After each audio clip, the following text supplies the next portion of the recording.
Tonight, let your shoulders lower and your breath slow, like curtains settling after a long day. Picture a lamplight glow at the edge of sleep, steady and warm. You are safe here. The noise of the world may still murmur outside, but within this room, gentleness gathers, and the night itself seems to whisper, "It's all right now." So before you fully relax, take a moment to like and subscribe, only if you truly enjoy this.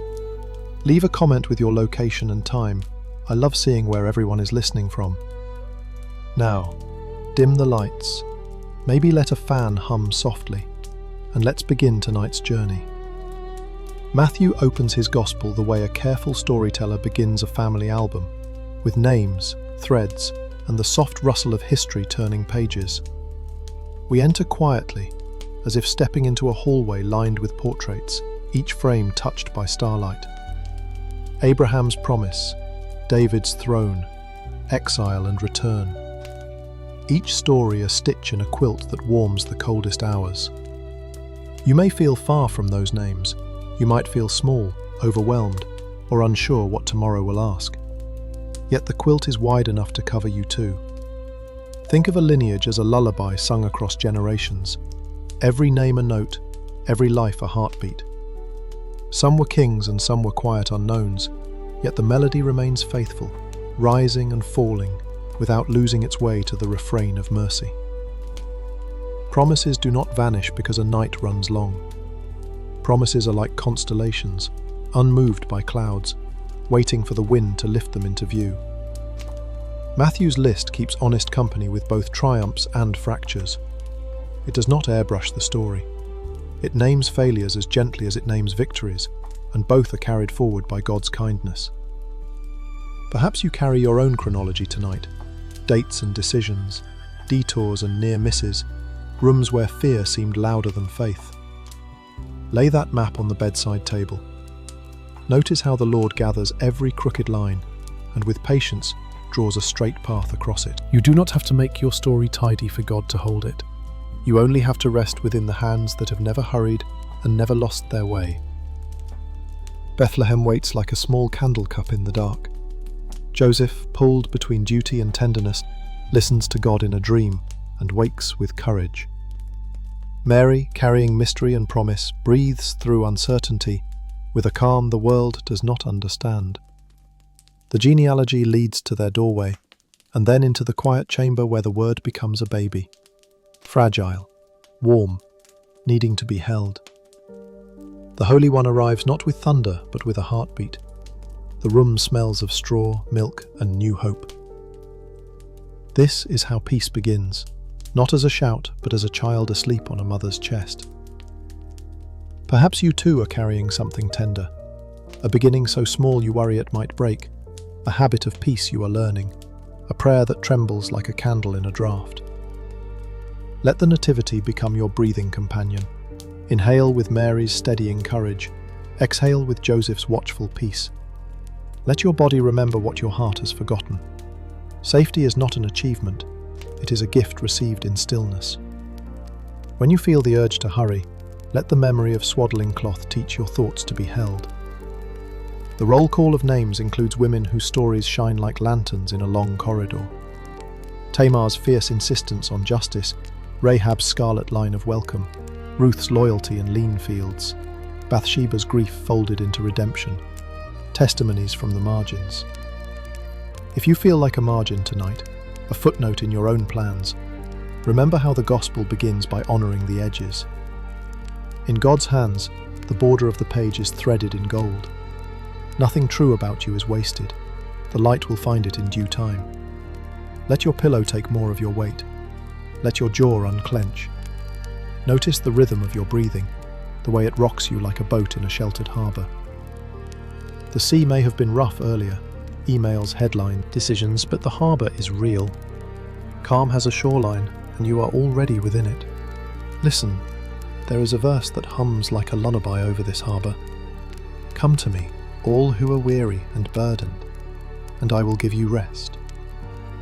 Hear it as an open door, not another task. You do not need to perform your worthiness here. You only need to arrive and breathe. Matthew's opening is a table set for the story to come. The King will teach and heal, but first we are told who he is, in relation, in promise, in time. If God tends centuries with care, he tends this night with care as well. The threads that led to Bethlehem are not more precious than the threads that lead to your pillow. If your thoughts wander towards worry, let them wander towards wonder instead. Wonder that the Infinite chose a family, a village, a manger, and now chooses this gentle hour with you. Imagine the portraits in that hallway softening into welcome. Abraham nods as if to say, trust is simply stepping again. David rests a hand over his heart, reminding you that songs sometimes begin in caves. Ruth glances towards fields that once seemed empty and now glow with harvest promise. They do not demand anything from you. They simply witness that God keeps vows in ways we only recognize afterward. You do not need the whole map tonight. You only need enough light for the next quiet step. Joseph's dream becomes your invitation to rest without complete explanations. He wakes and does the next right thing. He stays, he protects, he travels when he must, and he names the child as heaven instructed. There is peace in obedience without drama, and gentleness in ordinary faithfulness. You do not need to solve your life while lying awake. Practice the art of small obedience. Turn your face slightly toward hope. Unclench your hands. Whisper a simple prayer. Let that be enough for now. Rest is also an act of faith. The newborn exhales in sleep. The room is quiet, except for the soft rustle of cloth and the muted shuffle of night beyond the walls. Mary hums a melody only mothers and angels know.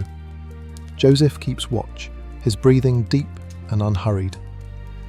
Outside, the world is still complicated, taxes, politics, rumours, but here, in this corner of time, light, thin as silk stretches across the faces of love. No one can take this moment's safety from you. It is sanctuary, because God is here. Somewhere, perhaps down the street, someone else is awake and afraid. In Matthew's unfolding, fear will become a path for wise men to begin a journey, and a warning for a family to move when morning comes. But for now it is not morning. It is the holy hush before responsibilities return. You are allowed to rest before you are required to respond. The first kindness of the gospel is this: you are held, you are kept. The night itself is gathered into the heart of God, and you are carried with it. Return once more to the genealogy. Names like stepping stones across a stream. You do not have to jump the whole river. Place one foot on mercy, then the next on trust. Step to patience, then to hope. If a stone wobbles under your weight, pause and breathe until the water steadies. That is enough movement for tonight. The shore will be there when you arrive, and the dawn will know how to find you. If you wish, whisper Jesus, softly, like a child exhaling sleep. Let the name rest on your tongue like warm tea. Let it loosen your shoulders and unwind your thoughts. There is no rush. The shepherd has counted you in, and the door is closed against the chill. The lamp is trimmed, the bed is set. The story has begun, and you are safe within it. Night settles over Bethlehem like a woolen blanket, thick enough to hush the clatter of the road and soften every edge of worry. The inn is full, the streets are narrow, and the air smells of bread cooling on stones and olives crushed earlier in the day. Behind a simple door near the back of a courtyard, a quieter room has been offered, more a nook than a chamber, with a manger nearby and a beam of moonlight laid across the floor like a length of silk. Here, love rearranges itself to make space. Joseph moves with the careful strength of a man who has chosen to stay. The dream still rests at the edges of his memory, bright as the morning he woke changed. He had considered leaving quietly, slipping out of a story he did not understand, but God met him in sleep and gave him courage to stand guard at the threshold of mystery. Now he watches the door and the window and the faces that pass by, not suspicious but attentive, like a lighthouse keeper sweeping the horizon with light, making sure no storm edges too near. Mary, steady and young and astonishingly brave, breathes through pain and promise. She does not narrate her fear, though it must be there in small waves. Instead, she rests in a deeper current, letting it carry her where she cannot navigate herself. Her hands find the cloths, the water, the rhythm. She has learned that trust sometimes feels like surrendering to a tide that knows the coastline better than you do. When the child arrives, the room shifts, subtle as the scent of rain before it falls. The world keeps turning, and yet something in its centre has become tender and new. They have no crib, but a manger shaped by carpenter's work and animals' routine. Joseph smooths the wood with his palm, testing for splinters, lining it with clean straw and a folded shawl. The baby's cries are small, startled swallows of sound, quickly soothed by Mary's voice. She lifts him the way a person lifts their first promise kept, carefully, reverently, unsure how such enormity can be held by human arms. The child curls into warmth. The night inhales and exhales. A far-off door opens and closes. Footsteps fade.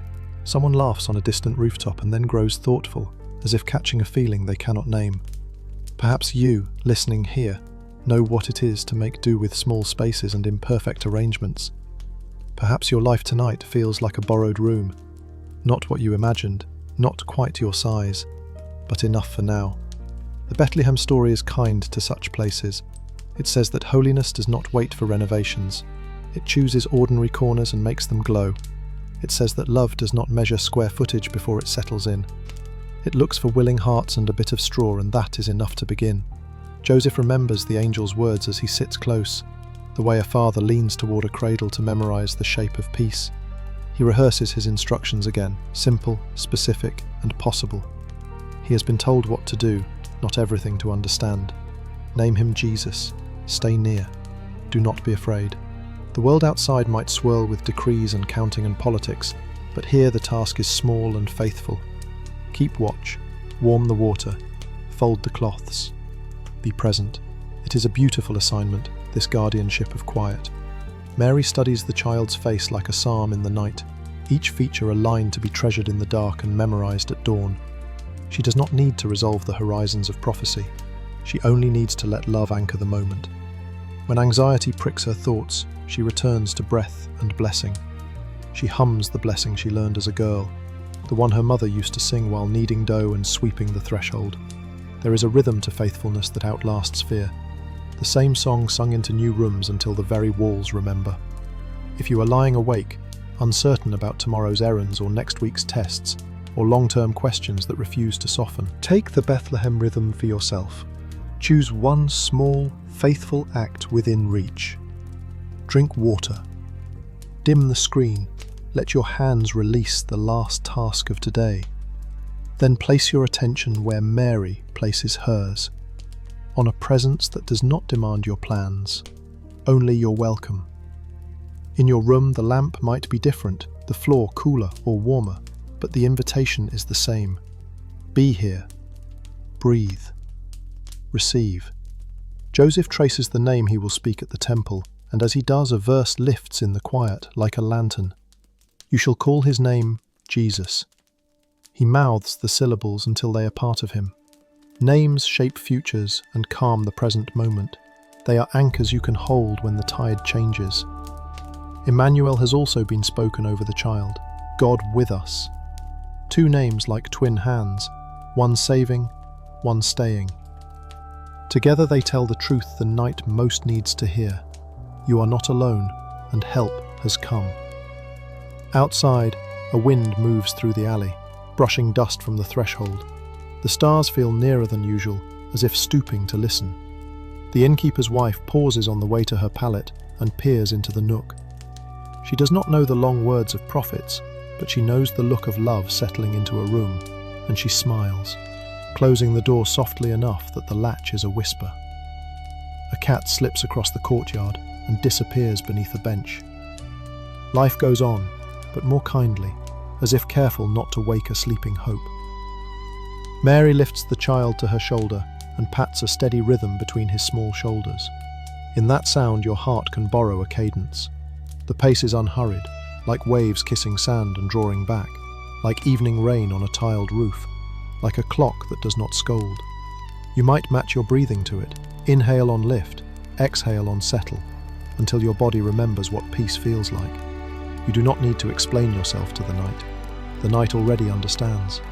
It has seen generations arrive at the edge of exhaustion and find that rest is given, not earned. Joseph wraps his cloak around the entrance, blocking a draught, and the room grows softer. He thinks of the road behind them, the neighbours' glances, the way rumours can move faster than kindness. He also thinks of the dream, how clear it was, how kind. There are promises he cannot see yet, but he has enough for now, a task, a name, a family to guard. He decides to practice gratitude in small words. Thank you for this roof. Thank you for the child's steady breath. Thank you for the strength to carry what I am given. In the quiet, gratitude is not a performance. It is a blanket. Mary lays Jesus in the lined manger. The straw sighs. The child stretches, fists unfurling like tiny dawns. Peace gathers. Not dramatic, not loud, but persistent. Like light finding the seams of a shutter and drawing thin golden lines across a floor. If a sorrow lives with you, it is not ordered to leave before peace arrives. Peace knows how to share a room with pain and begin to mend what pain has frayed. You are not failing if you still feel sad. You are human, and heaven came close on purpose. Let your thoughts wander to a window in your mind. Imagine opening it just enough to let in the night's coolness and the faint scent of pressed grapes from somewhere beyond your street. Let fresh air lift the heaviness that gathered in the corners today. If a worry returns, give it a place to sit and promise to look at it tomorrow, when light is strong and tea is hot. Tonight's business is gentleness. Tonight's assignment is rest. Before Joseph sleeps, he leans close and studies the child again. He knows he will need to be ready, perhaps for a journey, perhaps for choices he cannot predict. But readiness begins in rest, and so he lowers himself to the mat, still facing the manger, a sentinel who trusts the one he guards.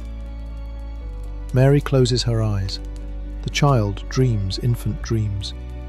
The world turns, and the night blesses the house where God is with us. Far to the east, where night seems deeper and the horizon keeps a flatter line, scholars study the sky the way a musician studies a score, patiently, listening for a note that doesn't belong to the old song. They chart the faithful paths of familiar lights, then notice a brightness that will not be filed under ordinary. It is not loud, stars never are, but this one holds attention, insisting on a question. Where might this light be leading? They are careful men, and kind. They keep journals inked with dates, sketches and calculations. They pour tea over coals at dusk and compare observations. They speak softly, so no meaning is bruised in transit. When the brightness persists, they agree to follow, not because they are reckless, but because wisdom knows when curiosity is holy. A caravan is assembled.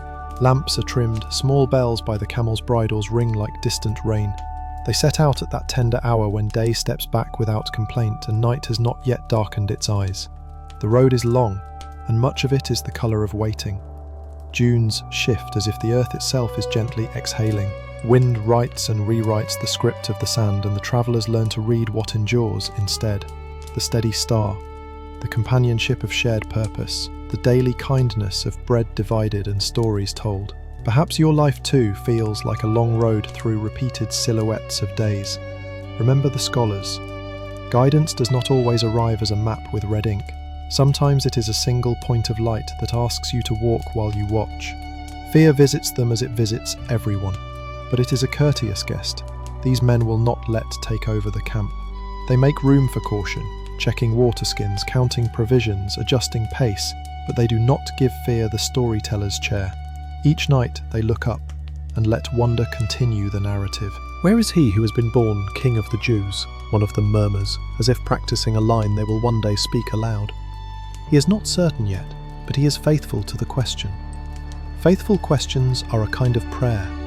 They enter the hill country, then the corridors of settled towns, where markets breathe spice and copper and the language of trade.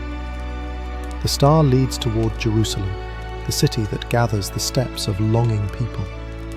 The scholars go to the place where questions are usually answered: palaces and priests, rooms with scrolls and counsel. They ask their practiced line with respect. Heads turn, faces arrange themselves into masks of interest. Herod is told. Herod listens. His words sound helpful, his heartbeat does not. The travelers are received with smiles that watch too closely. Yet even among motives that mix like oil and dust, there is a true path. The advisors find old words that never lost their nerve. And you, Bethlehem, from you shall come a ruler who will shepherd my people.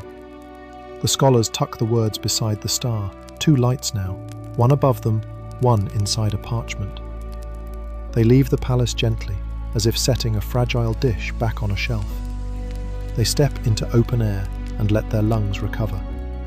Sometimes the soul needs a moment outside to remember what honesty feels like.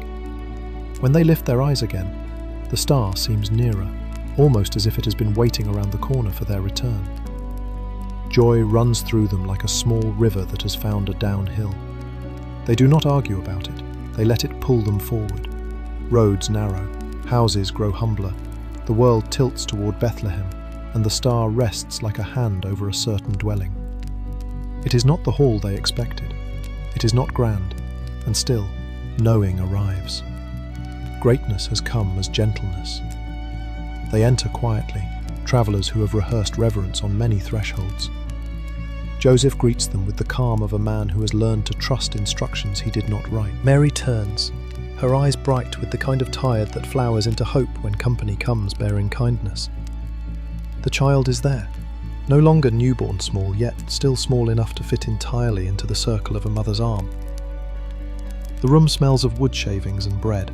Light leans in through the doorway and loses track of the world outside. The first scholar kneels as naturally as a tree bows in wind. He sets down a coffer of gold. It is not just wealth, it is witness, recognition that kingship can wear humility without losing its crown. The second offers frankincense, and the room seems to share a breath with heaven. Prayer has a fragrance you cannot mistake once you have known it. The third opens myrrh, a gift that tells the truth about tenderness and the cost love agrees to carry.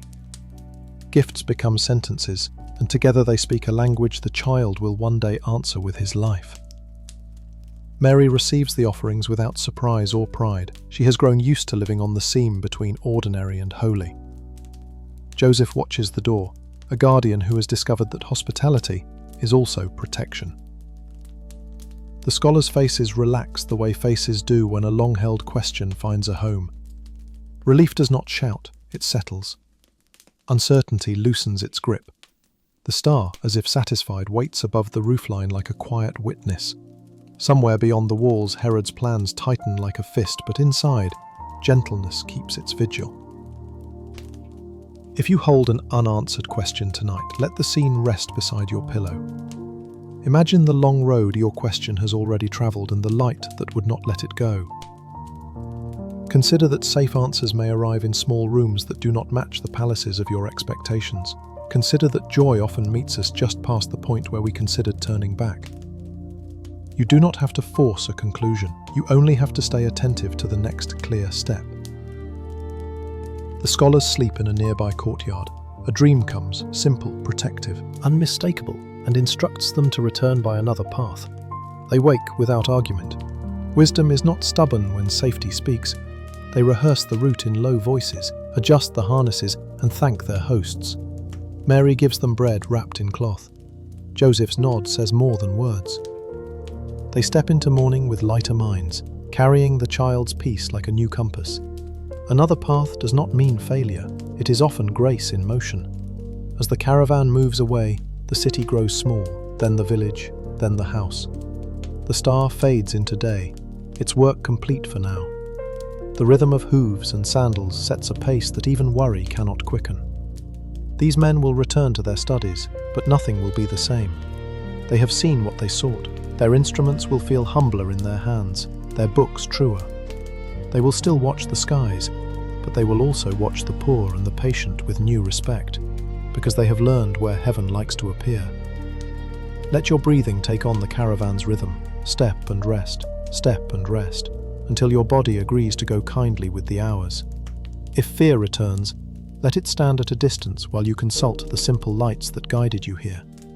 A verse that murmurs like a brook. When they saw the star, they rejoiced exceedingly with great joy. A memory of quiet provision that arrived just as you needed it. Hold these, and allow your thoughts to grow drowsy in their company. Night will come again, and with it the long sky. You do not need to know the entire journey. You only need a point of light and the company of hope. The scholars had both, and so do you. In this hour, let relief settle into your muscles. Let gratitude be a soft blanket, and let joy, a small, steady kind, take a seat at the edge of your bed, keeping watch as you rest. The warning arrives in the quiet between breaths, a dream that feels less like pictures and more like a bell struck in the centre of the heart. Joseph wakes before the room stirs, his hand already reaching for Mary's shoulder. He does not raise his voice. Urgency can be gentle. "We need to go," he whispers, and the words fall like soft stones forming a path in the dark. Mary nods without questions that would only echo. She gathers the child, still warm with sleep, and the little room that has held so much begins to empty of what can be carried. There is no time for ceremony, but there is time for care. Joseph wraps the tools he can take, a plane, a small square, a blade oiled against rust, and ties them with cloth. Mary fastens a jar with a strip of linen and tucks a strip of bread into a fold. The gifts from the Eastern travellers become means of travel, provision hidden in plain boxes. Sometimes blessings arrive wholly so they can be used later. What seemed excessive becomes exactly enough. The door closes and the house returns to its ordinary breathing, unaware of the departure it has sheltered. Night opens before them like a long hallway. The alley stones are cold underfoot. A lantern is shaded so its light will not announce itself. The child's murmurs blend with the small animal sounds the city makes when people sleep. There is no crowd to witness. Obedience often has a private audience. They move through streets that will wake to sorrow, but for now there is only this family and the road that receives them like a faithful friend. The first miles are carried on adrenaline and prayer.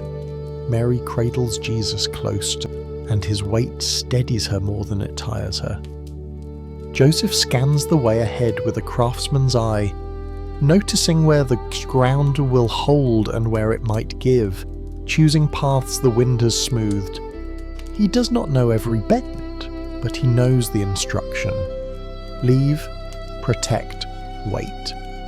Some commands are as simple and as difficult as that. The night thins to grey, and then to a milky dawn, and they keep moving until the sun lifts its face and asks them to rest. Desert days straighten time into long strands. Heat writes wavering lines in the air. At wells, strangers trade brief kindness, the price of water, a moment of shade, then move on. Mary learns the geography of her son's rest, the angle that quiets him, the hum that calms him, the way his hand curls around her finger without thinking. Joseph learns to sleep in brief slices, to listen through drowsiness, to read the wind for change. The world far behind them convulses. They cannot mend it yet. Their calling is simpler. Keep life safe, keep love near. They cross into Egypt the way a seed crosses soil, hidden, small, carrying a future that the surface cannot yet guess. Cities are different here. The river carries barges past painted walls. Market cries rise in a music their ears are not used to. Letters curve another way on signs. Mary sees women balancing jars with an ease that makes water seem light. Joseph listens for the word for wood and recognizes it by the gestures of hands. They rent a single room. It is not home, and yet, with time, it begins to feel like a place where the heart can unclench. Waiting teaches its own liturgy. In the mornings, Joseph finds a workshop. offers his skill with joinery and simple furniture. He works with unfamiliar woods and the seasoned humour of craftsmen who tell stories through sawdust. The rhythm gives dignity to the days. Mary shops for dates and grain and learns the market's ordinary kindness, the way vendors add a few extra figs for a mother with a quiet child. She stitches, cleans, hums. The child grows, taking first steps on a floor that holds a language he will not speak later, yet still receives as gift. They learn neighbours' names. A widow offers a seat where the afternoon breeze slips through. A boy shows where shade lingers longest by the wall. Mary learns lullabies carried on this land's breath and folds them into her own. She tells the child stories of ancestors, but also stories of kindness from the woman who sells olives and the man who lends a pot, because a soul grows on both memory and present mercy. On holy days they pray toward the homeland. On ordinary days they pray toward the one who is not bounded by maps. There are nights when sorrow sits at the threshold. Mary thinks of the children in Bethlehem, and the pain that cannot yet be comforted. Grief is not avoided by distance. It knows how to travel. He lets tears come, not to drown hope, but to water it. Joseph holds her hand without fixing what cannot be fixed. He has learned that partnership is sometimes presence without solution. They do not try to explain what they cannot understand.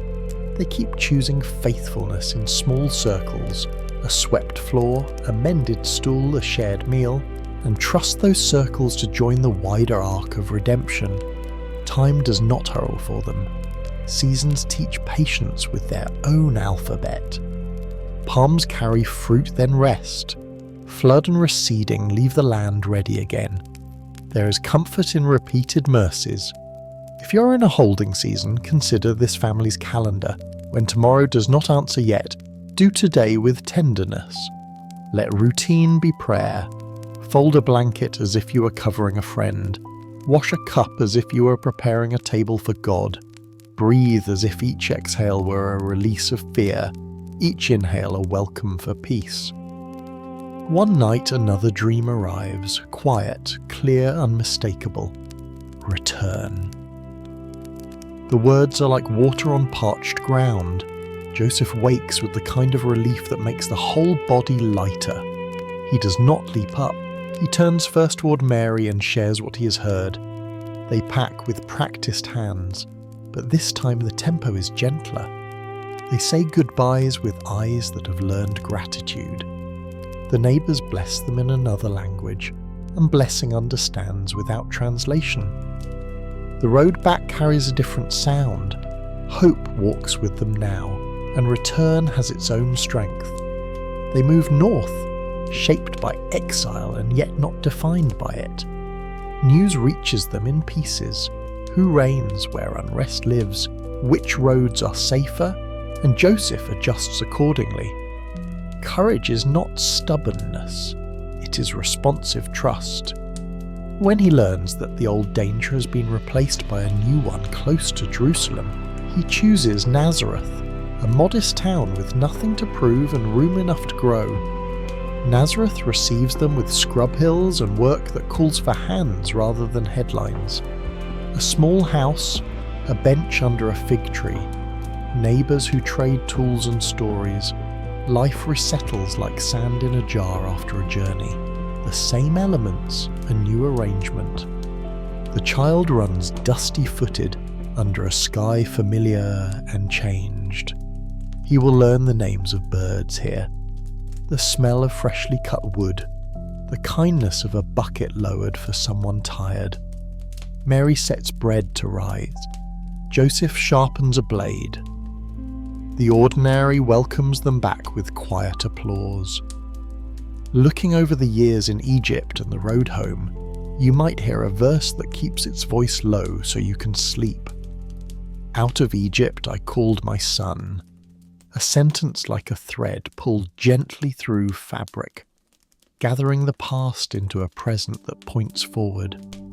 Timing is mystery and mercy woven together. The family left at night because danger had ripened. They returned at night because safety had ripened. You do not need to ripen the hour by worry. You can trust that the hour will ripen you by staying close to God. If you are traveling through a season you did not choose, receive this story as companionship. There will be nights when instruction is the only clear gift. There will be mornings when routine is the holiness within reach. There will be years that look like waiting and turn out to be shaping. And there will be a day, quiet, sure, when return is spoken over you, and the path you need will open with enough light for each step. Until then, keep to the small faithfulnesses. They are the planks of the bridge that carries you. Lay down now. Let your muscles learn from Joseph's steady obedience and Mary's restful courage. You are not forgotten in the long haul of time. The one who guarded that small family guards you. When it is time to move, you will know. Until then, let sleep do its work. The repair that comes unasked. The renewal that whispers you are safe. The wilderness does not shout, it listens. Its long horizons hold silence like a bowl cupping water. Stones wear the colour of old bread, and the wind travels low, combing the sparse grass into waves that never quite break. Jesus walks into this quiet as one who trusts the teacher no one else can hear. 40 days stretch behind him like a ribbon of footprints, and hunger has worked its honest work, paring life down to breath, pulse, prayer. There are no crowds here, no applause, no distractions to lean against, only need, and the God who meets need without hurry. Hunger, when it has been patient long enough, can sound like worry. It begins as a whisper. You must solve this now. It points to stones that could be bread, to ways you might force the world to give you what you lack. The tempter approaches as softly as a thought and stands beside a cluster of rounded rocks, pale and convincing. If you are the Son, the voice suggests, as if testing the hinge on a door, say the word.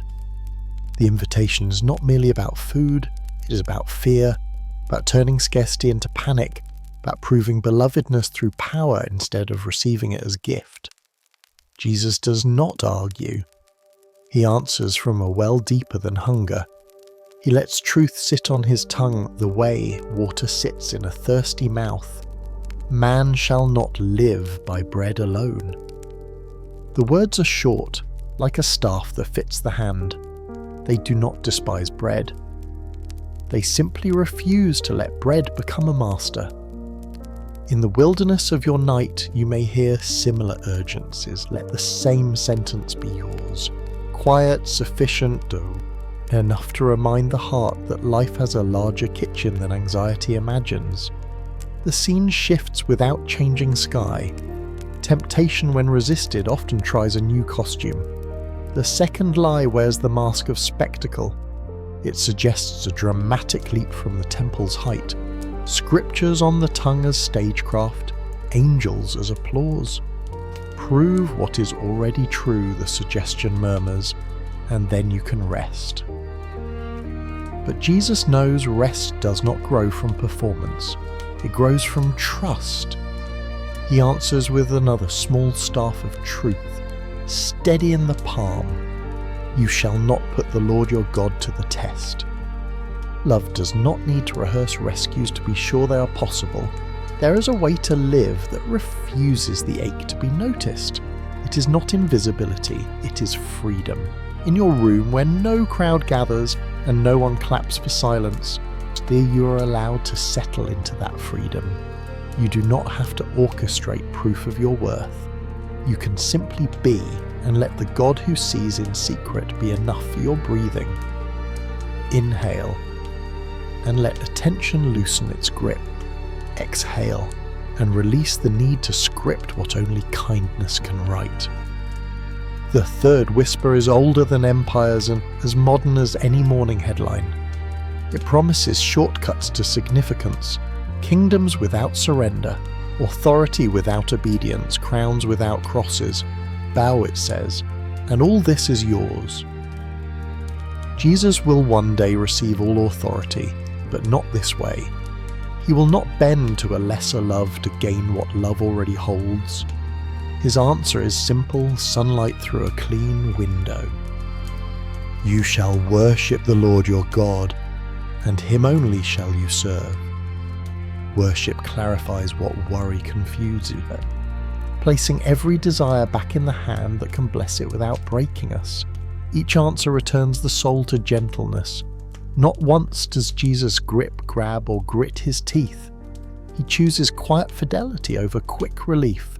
The wilderness learns his name not by thunder, but by calm resistance that keeps company with God. When you meet your own temptations, panic dressed as urgency, spectacle dressed as security, shortcuts dressed as destiny, borrow his pace. Let your no be rooted in a larger yes, spoken not to the tempter, but to the one who stayed with you all day and intends to keep you through the night. Angels come when the last echo fades. They do not arrive with fanfare. They set a table that hunger understands. Think simple. Warmth in a cup. Bread that does not demand you prove anything. A presence that does not rush you to the next thing. The ministry of angels may look in your life like the kindness of a friend's message, the memory of a verse, the relief of a blanket drawn higher. Receive these as provisions, not coincidences. Heaven often moves like quiet hands, untying the knot you couldn't loosen because you were too tired to try again. Notice how the wilderness itself is gentled by what has happened. The same wind that once sounded like emptiness now resembles a lullaby. The same stones, no longer threats, are just stones again, sleeping under moonlight. This is what truth does to a landscape, it returns it to itself. Your room can share this conversion. The chair is only a chair, the cling is only a ceiling. The future can wait outside the door until morning's strong enough to carry it. For now, the present is a small sanctuary with enough grace for one soul and 1 hour. You might imagine sitting near Jesus as evening gathers after the ordeal. He does not pace, he does not rehearse arguments he could have made. He simply rests, allowing strength to return in quiet increments. His eyes find the first star, then a second. He listens for a cricket's persistent hymn. He teaches you without speaking how to lay down the need to get ahead of tomorrow. You practice with him, receiving, not forcing, trusting, not testing, worshipping, not bargaining. If a snippet of scripture wants to keep you company as you drift, let it be brief, like a hand on your shoulder. Man shall not live by bread alone. Or perhaps, worship the Lord your God. Do not grind these into tasks and let them float on the surface of your thoughts the way a leaf floats on a quiet stream. When worry reaches for them, it will find them already steady, already enough. This is not about eloquence. It is about orientation, the way a compass points home without fanfare. In the story, the tempter leaves until an opportune time. Even that line can be a kindness. It tells the truth that peace is not the same as permanent ease. There will be other hours when choices return with new disguises, but you will not meet them empty-handed. You will meet them with practices learned here, a pace unhurried by panic, a heart trained to hear the Father's earlier sentence of pleasure, a will accustomed to bowing toward the love that names you, and you'll not be alone in those hours any more than you are alone now. Let the wilderness keep watch for a while so you don't have to. Close your eyes with the confidence of someone who has already walked the hard ground ahead of you and left simple sentences as stepping stones. If a thought knocks at the door, Tell it kindly that visiting hours are in the morning. For tonight, the home is quiet, the table is set with enough, and the angels know their way to your address. Settle into the gentleness that does not need to prove, perform or purchase rest. It is already here. The wilderness does not shout, it listens. Its long horizons hold silence like a bowl cupping water. Stones wear the colour of old bread, and the wind travels low, combing the sparse grass into waves that never quite break. Jesus walks into this quiet as one who trusts the teacher no one else can hear. 40 days stretch behind him like a ribbon of footprints, and hunger has worked its honest work, paring life down to breath, pulse, prayer.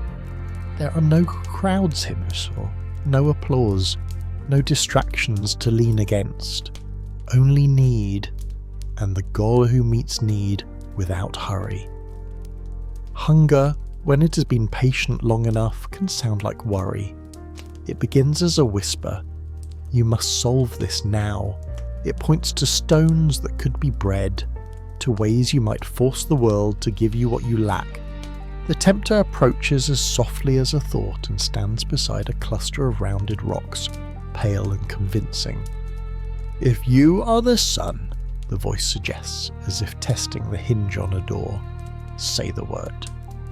The invitation is not merely about food, it is about fear, about turning scarcity into panic, about proving belovedness through power instead of receiving it as gift. Jesus does not argue. He answers from a well deeper than hunger. He lets truth sit on his tongue the way water sits in a thirsty mouth. Man shall not live by bread alone. The words are short, like a staff that fits the hand. They do not despise bread. They simply refuse to let bread become a master. In the wilderness of your night, you may hear similar urgencies. Let the same sentence be yours. Quiet, sufficient, enough to remind the heart that life has a larger kitchen than anxiety imagines. The scene shifts without changing sky. Temptation, when resisted, often tries a new costume. The second lie wears the mask of spectacle. It suggests a dramatic leap from the temple's height. Scriptures on the tongue as stagecraft, angels as applause. Prove what is already true, the suggestion murmurs, and then you can rest. But Jesus knows rest does not grow from performance. It grows from trust. He answers with another small staff of truth, steady in the palm. You shall not put the Lord your God to the test. Love does not need to rehearse rescues to be sure they are possible. There is a way to live that refuses the ache to be noticed. It is not invisibility, it is freedom. In your room where no crowd gathers and no one claps for silence, there you are allowed to settle into that freedom. You do not have to orchestrate proof of your worth. You can simply be and let the God who sees in secret be enough for your breathing. Inhale and let attention loosen its grip. Exhale and release the need to script what only kindness can write. The third whisper is older than empires and as modern as any morning headline. It promises shortcuts to significance, kingdoms without surrender, authority without obedience, crowns without crosses. Bow, it says, and all this is yours. Jesus will one day receive all authority, but not this way. He will not bend to a lesser love to gain what love already holds. His answer is simple sunlight through a clean window. You shall worship the Lord your God, and him only shall you serve. Worship clarifies what worry confuses, placing every desire back in the hand that can bless it without breaking us. Each answer returns the soul to gentleness. Not once does Jesus grip, grab, or grit his teeth. He chooses quiet fidelity over quick relief. The wilderness learns his name not by thunder, but by calm resistance that keeps company with God. When you meet your own temptations, panic dressed as urgency, spectacle dressed as security, shortcuts dressed as destiny. Borrow his pace. Let your no be rooted in a larger yes, spoken not to the tempter, but to the one who stayed with you all day and intends to keep you through the night. Angels come when the last echo fades. They do not arrive with fanfare. They set a table that hunger understands. Think simple. Warmth in a cup. Bread that does not demand you prove anything. A presence that does not rush you to the next thing. The ministry of angels may look in your life like the kindness of a friend's message, the memory of a verse, the relief of a blanket drawn higher. Receive these as provisions, not coincidences. Heaven often moves like quiet hands, untying the knot you couldn't loosen because you were too tired to try again. Notice how the wilderness itself is gentled by what has happened. The same wind that once sounded like emptiness now resembles a lullaby. The same stones, no longer threats, are just stones again, sleeping under moonlight. This is what truth does to a landscape, it returns it to itself. Your room can share this conversion. The chair is only a chair, the cling is only a ceiling. The future can wait outside the door until morning's strong enough to carry it. For now, the present is a small sanctuary with enough grace for one soul and 1 hour. You might imagine sitting near Jesus as evening gathers after the ordeal. He does not pace, he does not rehearse arguments he could have made. He simply rests, allowing strength to return in quiet increments. His eyes find the first star, then a second. He listens for a cricket's persistent hymn. He teaches you without speaking how to lay down the need to get ahead of tomorrow. You practice with him, receiving, not forcing, trusting, not testing, worshipping, not bargaining. If a snippet of scripture wants to keep you company as you drift, let it be brief, like a hand on your shoulder. Man shall not live by bread alone. Or perhaps, worship the Lord your God. Do not grind these into tasks and let them float on the surface of your thoughts the way a leaf floats on a quiet stream. When worry reaches for them, it will find them already steady, already enough. This is not about eloquence. It is about orientation, the way a compass points home without fanfare. In the story, the tempter leaves until an opportune time. Even that line can be a kindness. It tells the truth that peace is not the same as permanent ease.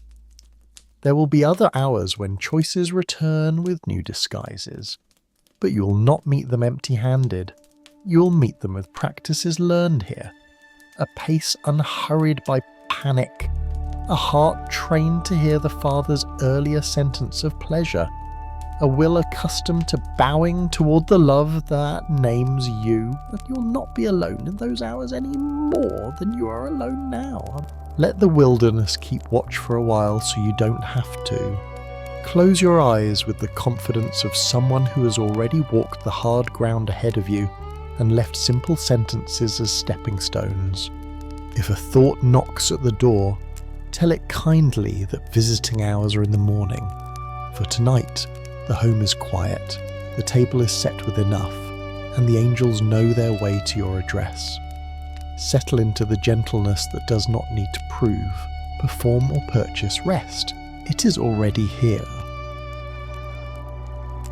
Morning leans over the Sea of Galilee with a pearly light that makes the water look like folded linen. The shore smells of rope and wet wood, and gulls mark the tide line with the brief, bright cries. A small wind travels low over the surface, wrinkling it into gentle script that only patience can read. Fishermen bend to their work with the choreography they learned from fathers and uncles, hands knowing knots before minds have fully woken. Nets arc, fall, draw in. The ordinary begins its faithful song. Simon works beside his brother Andrew, shoulders shining with the dew of labour. Sleep sits somewhere behind his eyes, but habit holds him upright.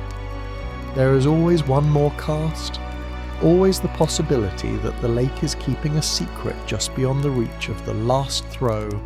He shakes weed from the net and finds an old snail shell caught in the twine, small spiraled memory from another tide.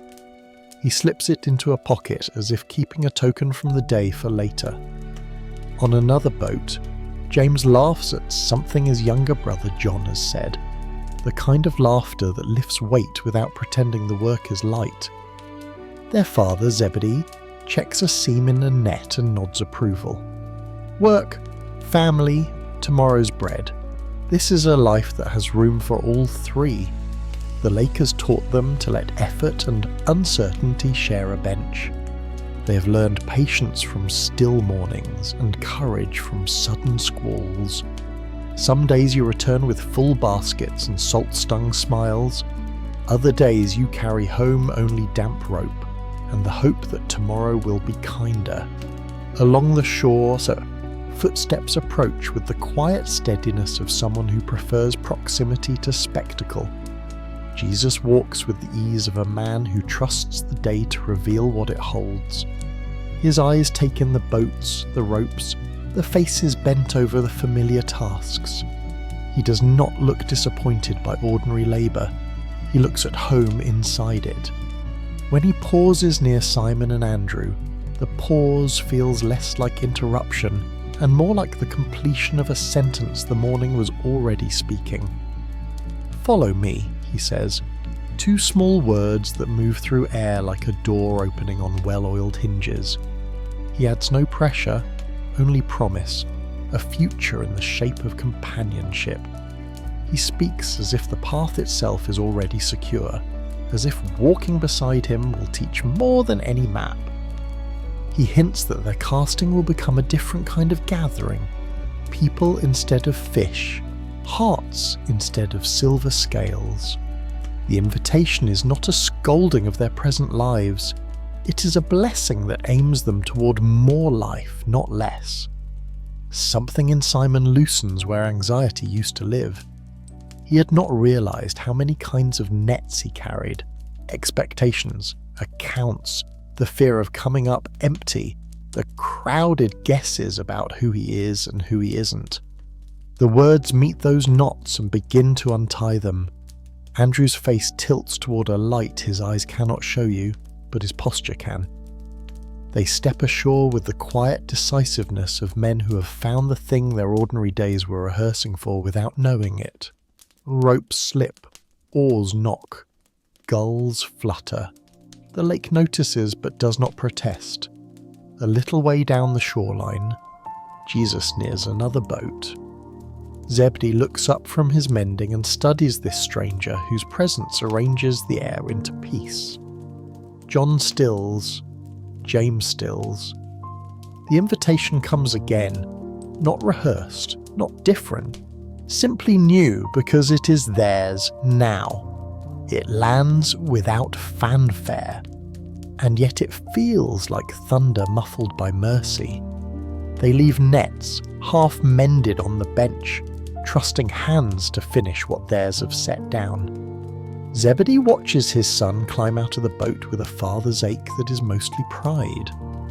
He does not call them back. Love sometimes lets the oar go from the hand. Leaving does not feel like loss so much as making space. The lake stays, the work stays. The people they love still need bread and stories and repairs. But the centre shifts from striving to abiding, from covering every possible need to walking with the one who knows which needs are actually theirs to carry. They follow, not because the road is obvious, but because the companion is good. They move along the curve of shore where reeds stand like listeners. Jesus talks as people who love truth talk, simply with images that do not need a dictionary. Seed thrown into soil, lamps set where they can do their work, birds in branches big enough for many. He does not rush his new friends. He lets their feet learn his pace. He asks questions that make room inside the mind the way opening a window makes room inside a room. Simon finds himself breathing deeper. Andrew notices that silence feels full, not empty, when it is shared with presence. By midday, they sit under a tree and share bread and dried fish. Jesus listens more than he speaks. He seems to enjoy their stories, an almost capsized boat, a winter of poor catches that turned at last in spring, the time a neighbour's donkey wandered into the shallows and had to be coaxed back with figs. He laughs at the right places. He looks toward a town when someone mentions a cousin who is sick. He holds their world as if it matters because it does. In the warmth, someone nearby sighs the way a person does when pain refuses to mind its manners. A woman approaches, hesitant, then brave, carrying worry the way others carry jars. Jesus stands, and the simple courtesy steadies her. Words pass quietly. A hand rests where it hurts. The moment is so ordinary it almost hides its own miracle. Relief creuses her face like shade finds a face at noon. Gratitude makes her eyes shine. She goes back to her chores lighter than she came. The disciples watch how kindness moves, unhurried, precise, strong enough to be gentle. As afternoon leans toward its softer colours, Jesus returns to the shoreline and stands at the edge, where water thinks about touching his toes. He looks at the boats and then at the men who have just joined him.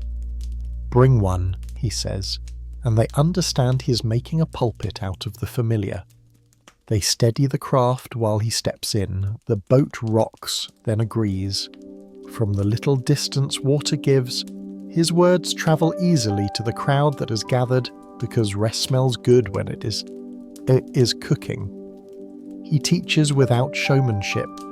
He tells people not to worry about tomorrow, in a tone that suggests he has met tomorrow and found it already held. He speaks of the kingdom as near as breath and as real as the bread in their baskets. He honours the poor as blessed in ways that turn the ladder sideways into a table. He does not scold the anxious. He invites them to look at birds and lilies until their shoulders accidentally drop.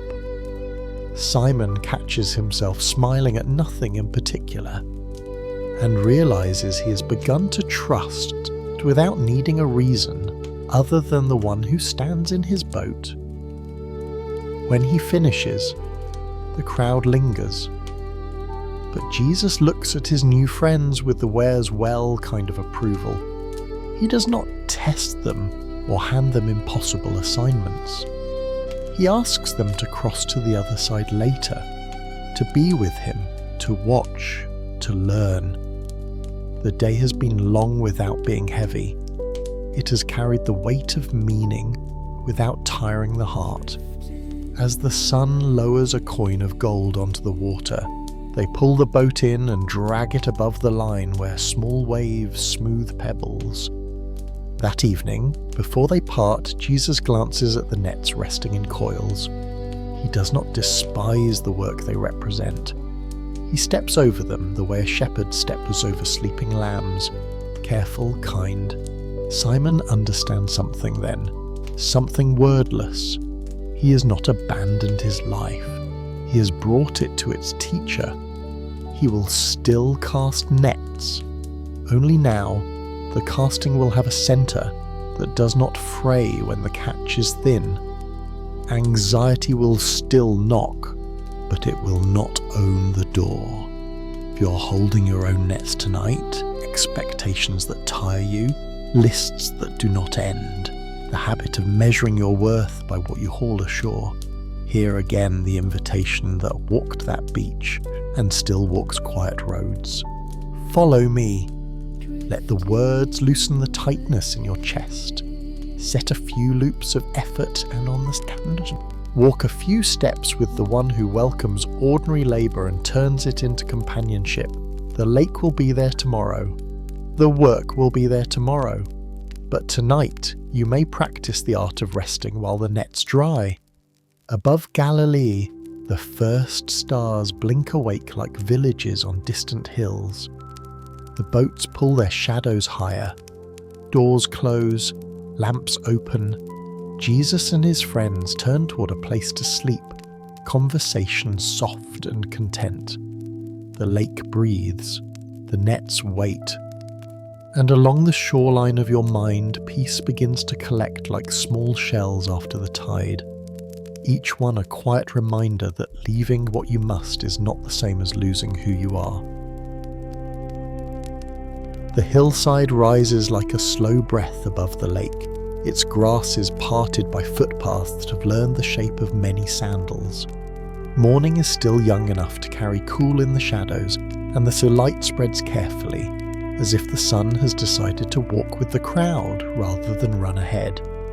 People gather by families and friendships, easing themselves onto the slope with the cautious relief of those who have been standing in worry for a long time.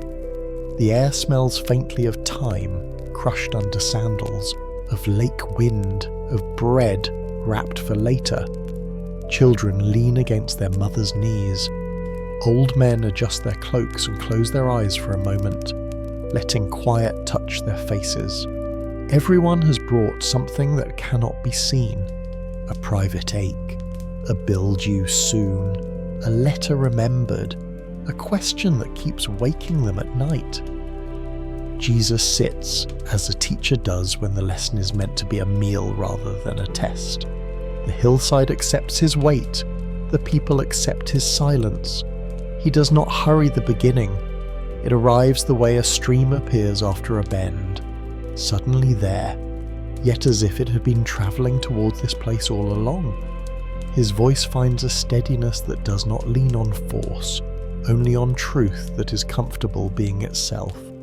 He looks at faces and sees not problems to fix, but persons to bless. Blessed are the poor in spirit, he says. And the sentence is so simple that some glance at each other, as if to ask whether they heard correctly. Blessed. The word lands like shade on a hot stone. Not talented first, not successful, not impressive, but blessed. He places favour where discouragement has been living rent-free. The poor in spirit. Those who know they have run out of their own answers. Those whose prayers have become quiet because they've repeated them for months. Those who arrive empty not because they failed, but because emptiness is what honesty looks like. For theirs is the kingdom of heaven. Not later, not if you improve, but theirs now, a key pressed into an open palm. The crowd does not answer aloud, but something in their posture changes the way grass shifts when wind chooses a new direction. A woman who came with a chest that felt too tight finds her breath lengthen. A man who keeps accounts in his head sets them down for a moment in the back of his mind. A boy wraps both arms around his knees and listens with the kind of attention that is usually reserved for fishing stories.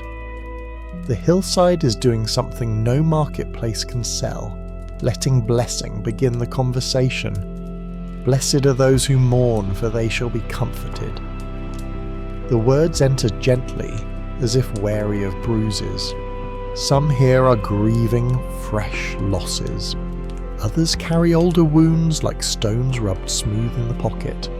He does not tell them to move on. He does not offer distraction disguised as relief. He names the sadness and then promises company inside it. Comfort like a hand that knows where to rest. Like light that does not stare. For a few at the edge of the crowd, tears come and are not shushed.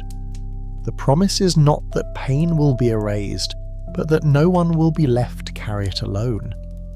He blesses the meek, those who do not push their way to the front of every line, who've learned the strength of the choosing gentleness, who are quiet without being erased.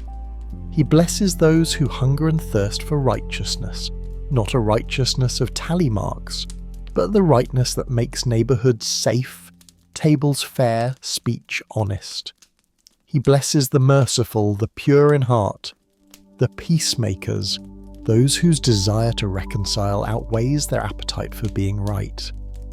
He blesses the persecuted, because to want good in a crooked world is to invite misunderstanding, and even so, goodness is worth wanting. The hillside listens, and as it does, it becomes a mirror that returns a truer face than the one worry usually shows. People begin to see themselves as God sees, not as a set of failures and frantic tries, but as bearers of a quiet worth that does not rise and fall with outcomes.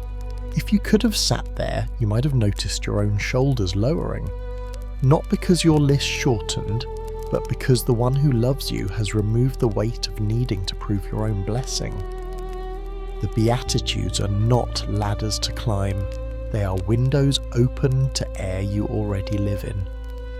A child picks a small purple flower and offers it to her grandfather, who tucks it behind his ear without concern for dignity. A widower finds himself remembering the way his wife hummed while kneading dough, and the memory no longer stings, it warms. A man who's been hard on himself feels, for the first time in days, like kindness would not be wasted on him. Jesus keeps speaking about a people who are salt, preserving what is good with a quiet courage, about a people who are light, not glaring, but placed where light belongs, on a stand, not beneath a basket. The metaphors are so ordinary they must be sacred. Let your light shine before others, he says, and the instruction is not a demand to perform, but a permission to be as you are meant to be, steady, illuminating what matters, revealing paths so feet do not stumble. Light does not draw attention to itself. It lets people see. Salt does not shout its presence. It makes what is good remain good longer. The anxious mind, so used to dramatic fixes, begins to make peace with these humble images that ask for daily faithfulness rather than ceaseless urgency. You might choose a beatitude to carry into your evening like a pebble in your palm. Perhaps blessed are the peacemakers, and you will let it soften your tone toward yourself first, then others. Perhaps blessed are the merciful, and you'll practice forgiving the day for not being perfect, forgiving your body for being tired, forgiving the unreturned message without rehearsing why. Or blessed are the pure in heart, and you'll simply tell the truth in small ways that keep the inner room clean and easy to breathe in. These are not performances, they are ways of resting. Jesus weaves promise with invitation, and at no point does he separate the two. He speaks of a fulfillment that does not abolish the law but completes it. Love that goes further than rules by removing their fear and revealing their purpose. He gives examples that feel like housework for the soul. Reconcile before you present your offering. Pay attention to your thoughts as carefully as your actions. Keep your words small and honest. Pray without performance. Trust provision the way birds do weave. Pay attention to lilies. He is not lowering the bar. He is moving it inside the heart where it can bless rather than crush. If a short verse wants to travel with you into night, let it be gentle enough to hum without thinking. Blessed are the poor in spirit, or another. Blessed are the peacemakers. Do not press them, hold them, let them do their slow work like tea tinting water. The Beatitudes are not chores, they are climates. Set your bed within their weather, and notice how even your thoughts speak more softly. At last, the teaching rests. People do not leap up, they linger. Someone unwraps bread and shares. Someone else offers water to a stranger. Children roll down a small part of the hill and tumble into laughter that gathers the day into joy without trying. Jesus stands and looks over them with the pleased attention of a gardener seeing green where there was dust. He does not claim their quiet as his accomplishment, he simply enjoys it as truth, meeting hunger and finding a home. When the crowd begins to thin, the slope keeps its gift, an afterglow of blessing like warmth in stones long after sunset. as you settle for the night, let that warmth reach you. You are not required to fix yourself to be blessed. Blessing spoke first. Let it speak still. Choose one line to tuck under your pillow and one small kindness to offer your body. A slower breath, a softer pillow, a whispered prayer for someone who needs peace. The hillside will still be there tomorrow. For now, it has come to you. Evening gathers in the small towns around the lake the way lamplight gathers in windows, one wick at a time, until the streets look like a quiet constellation.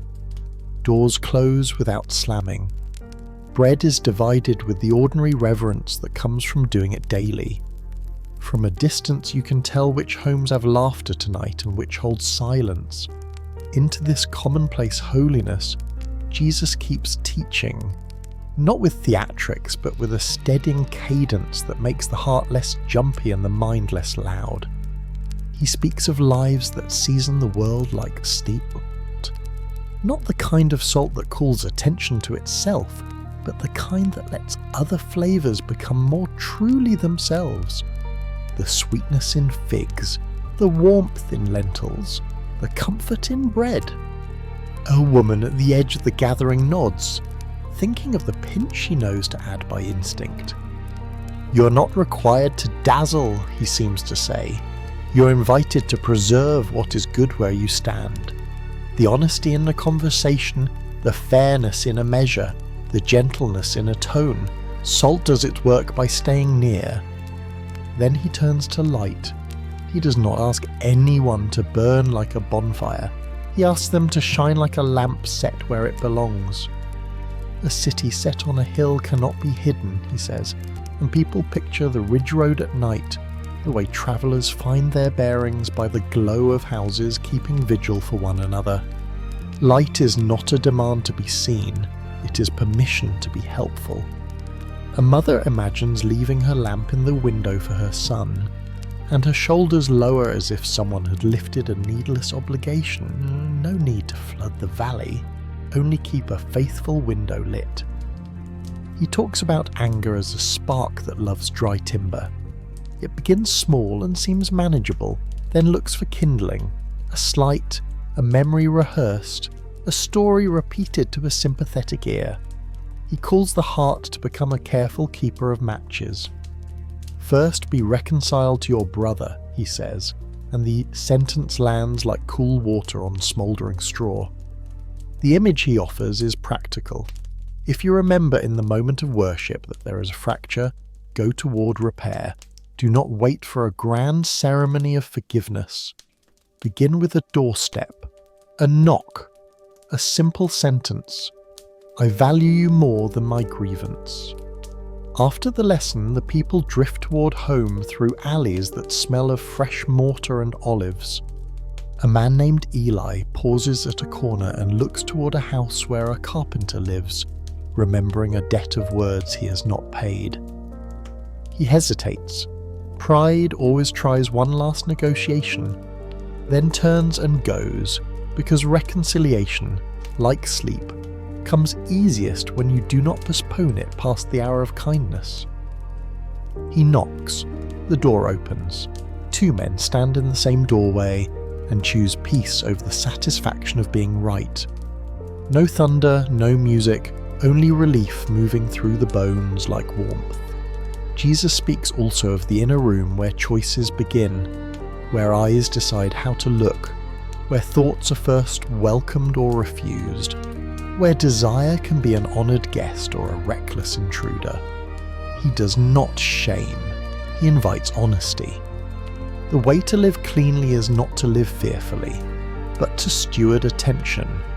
If your gaze lingers where it does not bless, he says without saying, escort it gently toward what is true, lovely and kind. The body responds to where the mind is fed. Guard the pantry. He teaches a way of speech with the fewer costumes. Let what you say be simply yes or no. The words are small and restful, like shoes that fit. Oaths multiplied to disguise uncertainty will not steady a soul. they exhaust it. Integrity saves so much energy. Promise only what you mean. Keep what you promise. A boy listens and thinks of the time he bragged in the market and then hid all afternoon because his bragging had outrun his courage. He decides to practice smaller words and bigger follow-through. He does not tell anyone. He simply stands a little taller. Talk of retaliation arrives as gently as it can, bigger since humans love even scales. A cheek stung by insult wants echo. A borrowed cloak kept too long wants a magistrate. Jesus does not deny justice. He reveals another arithmetic, one that refuses to multiply harm. Turn the other cheek, he says, and people feel the difference in their bodies between bracing for blows and stepping aside from cycles. Go the second mile, he adds, and a few soldiers' faces shift as they picture a person walking past the boundary of forced service into freedom. I will choose to give what cannot be demanded. The crowd senses what it will cost sometimes. They also sense the safety it will create inside their hearts. He speaks of enemies with a tenderness that makes the word less sharp. Pray for those who harm you, he says. You're not asked to pretend harm is harmless. You're asked to refuse its apprenticeship. Blessing an enemy in prayer does not excuse. It prevents injury from becoming identity, and a woman who has been rehearsing a neighbour's offence tries an experiment later that night. She says his name into the quiet and asks God to give him what would make him more human, not less. To her surprise, she sleeps. Giving, praying, fasting, these practices often wear urgency like a busy cloak. Jesus lifts the cloak and folds it neatly over a chair. Do these things, he affirms, but do them secretly enough that your Father's delight can be the only echo. He teaches a prayer so spare and rich that it feeds the world without leaving crumbs. He suggests a room with a door, a closed space where words can be few and belonging can be much. He does not require eloquence. He invites presence. A door closes gently somewhere, and the heart finds it can breathe better without an audience. He turns worry over in his hands as if it were a stone a child found and asked him to identify. See how heavy it feels, he seems to say, and how it fits so poorly in your pocket. Birds are fed, lilies are dressed, seek first the kingdom is the soft refrain. And tomorrow begins to shrink to its actual size, which is never bigger than God's palm. Someone at the back of the crowd who's been keeping 3 calendars and sleeping with his jaw clenched, rolls his shoulders and wonders which calendar could be folded in half. The night that follows this teaching is not dramatic, it is better. People take lamps home and set them in their proper places. A father decides to tell the truth simply the next day at market. A sister resolves to make a path toward her brother. A widow chooses to leave a small parcel of figs at a door before dawn, with no name attached. A boy goes to bed with one sentence in his pocket. Yes means yes. The village does not change its skyline, it changes its posture. If you're lying awake, the invitation of this chapter is modest and therefore merciful. Choose one lamp you can set higher, a word you will speak plainly, a message you will send to reconcile, a generosity you will hide in a pocket of someone else's day. Choose one handful of salt you can scatter, a kindness that will keep what is good from spoiling in a relationship or a room. Do not attempt the whole hillside. Attempt 1 square foot of faithfulness, and let the peace that lives in obedience begin to rise like yeast. A single verse may settle over you as you drift. First be reconciled to your brother. Let it be more lullaby than command. Imagine setting tomorrow on the shelf and keeping only the small parcel of courage you need to knock on a door, to answer honestly, to bless quietly. Light your lamp, not to be seen but so others can see, then rest. The city on the hill keeps watch. You need not be every window. Night returns like a kind hand drawing curtains, and Jesus leads his friends to a quiet rise above the houses, where rooftops look like sleeping animals, and smoke unwinds from a few last fires. The air is clear enough that stars seem to breathe with you. He does not bring them to a crowd this time, or a marketplace, or even the shore. He brings them to a place where the sky is wide and the earth is simple, as if to say, the soul learns best when nothing tries to impress it. Pray like this, he says, but his tone carries no pressure, only companionship, as though prayer were a path that he has walked many times and now invites them to stroll. He speaks words that feel both sturdy and lilting, like a melody you can hum even when you are tired. Father, so near, so kind, so unlike the voices that demand and critique. In heaven, so above, so beyond our corners. Hallowed be your name. Let the first movement of my heart be reverence, not dread. Your kingdom come, bring your ways into our ways. Your will be done, on earth, in kitchens and workshops and thoughts, the way truth is already at home in heaven. Give us this day our daily bread. He looks at them as if to make sure they hear the kindness in that line. Not tomorrow's pantry, not the entire winter's supply, only bread for now, the exact measure that keeps us human and grateful. Forgive us our debts, as we also have forgiven our debtors.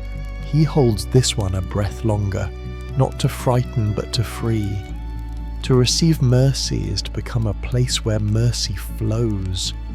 To clutch it is to watch it go stale. Lead us not into temptation, but deliver us from evil. He says it like someone who knows how shadows work and how light answers them. When he finishes, silence remains, not empty but full, like a bowl after bread has been eaten, and contentment lingers. He does not add complicated instructions. Find a room, he says softly. Close the door. Let secrecy heal what performance has tired. Let the Father's reward be the peace that arrives when no one is keeping score. The disciples picture corners of their own homes, a small storage area, the roof at dusk, the stretch of path behind the olive press. They begin to assign those places new purpose, sanctuaries that require no travel, altars built from ordinary air. Then Jesus turns their attention to the pocket where worry keeps its coins. Do not store up treasure on earth, he says, and the sentence feels like a window opening in a stuffy room. He is not despising good work or careful keeping. He is reteaching the heart where to rest. Moth and rust are patient thieves. Burglars are impatient ones. Either way, the anxious spirit stands guard at a vault that cannot love it back. Store up treasure in heaven. They understand the pictures now, generosity that outlasts markets, honesty that does not depreciate, kindness that gathers value where God counts. The eye is the lamp of the body, he continues, and the hillside listens. What you stare at becomes your weather. A fearful gaze makes interiors dim. A generous gaze brightens the room from the inside out. If your attention is set on scarcity, everything looks narrow. If your attention is set on God's sufficiency, even small spaces feel breathable. He says it without scolding, and the disciples practice for a moment, looking at the night as gift rather than emptiness, at one another as brothers rather than rivals. No one can serve two masters. He says it simply, like a carpenter explaining a straight line. Love will eventually choose. Divided loyalty only delays the peace that follows devotion. God or money, one offers identity as gift, the other sells it by the hour. They are not equal employers. The sentence lands without drama, and yet you can feel the quiet relief of choosing a single center. one heart, one allegiance, one table at which to eat your bread and be known. He gestures toward the slope where wildflowers have stitched small colours into the grass. Consider the lilies, he invites, and the men smile at the gentleness of the assignment. Not solve, not predict, not protect, consider. Let the eyes feed the heart. Lilies do not draft 5-year plans. They are clothed by a faithfulness that does not ask for the flower's anxiety in return. Look at the birds, he adds, and 2 dark shapes cross the dusk as if on cue. They are fed not because they are frantic, but because the Father is good. You are worth more than lilies, more than sparrows.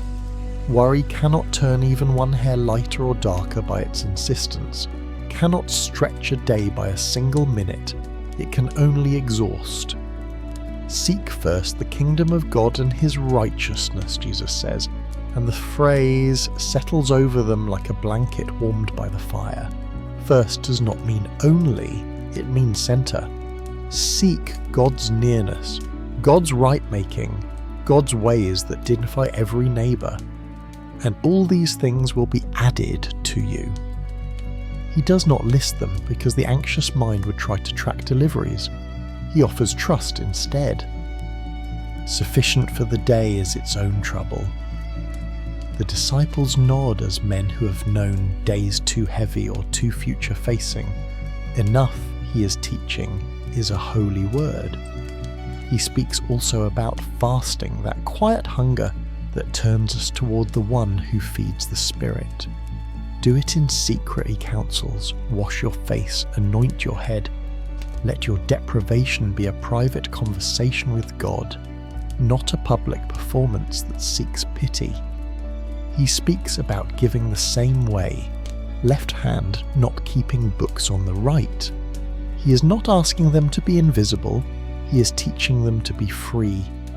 Later, as the stars sharpen, he adds a promise that makes even the weary straighten a little. Ask, seek, knock. 3 verbs like 3 taps on a neighbour's door. Ask, with the humility of a child who knows whom to trust. Seek, with the patience of someone who understands that treasure worth having sometimes hides. Knock, with the hope of a traveller sure that the house is occupied by kindness. For everyone who asks receives, the one who seeks finds. To the one who knocks, it will be open. He smiles as he mentions human fathers and good gifts, then lifts their eyes beyond that analogy to a father who does not hand serpents when bread is requested.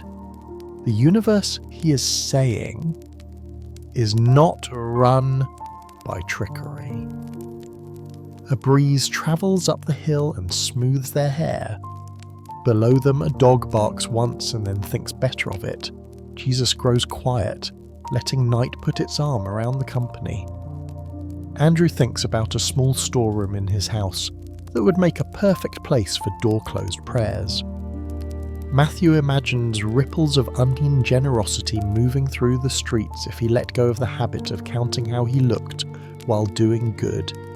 Thomas feels a smile start at the idea of birds preaching sermons to him every morning without using words. Peter, who knows how loudly the future can shout, repeats in his mind the word daily, like a man folding sails for the evening and trusting the wind to return. You may choose your secret room now, even if it is only the space beneath your quilt or the corner of your mind you keep clean for God. You may choose your treasure, love that doesn't rust, truth that doesn't sour, mercy that grows interest. You may set tomorrow on a hook by the door and let the Father lock it safely outside until morning is strong.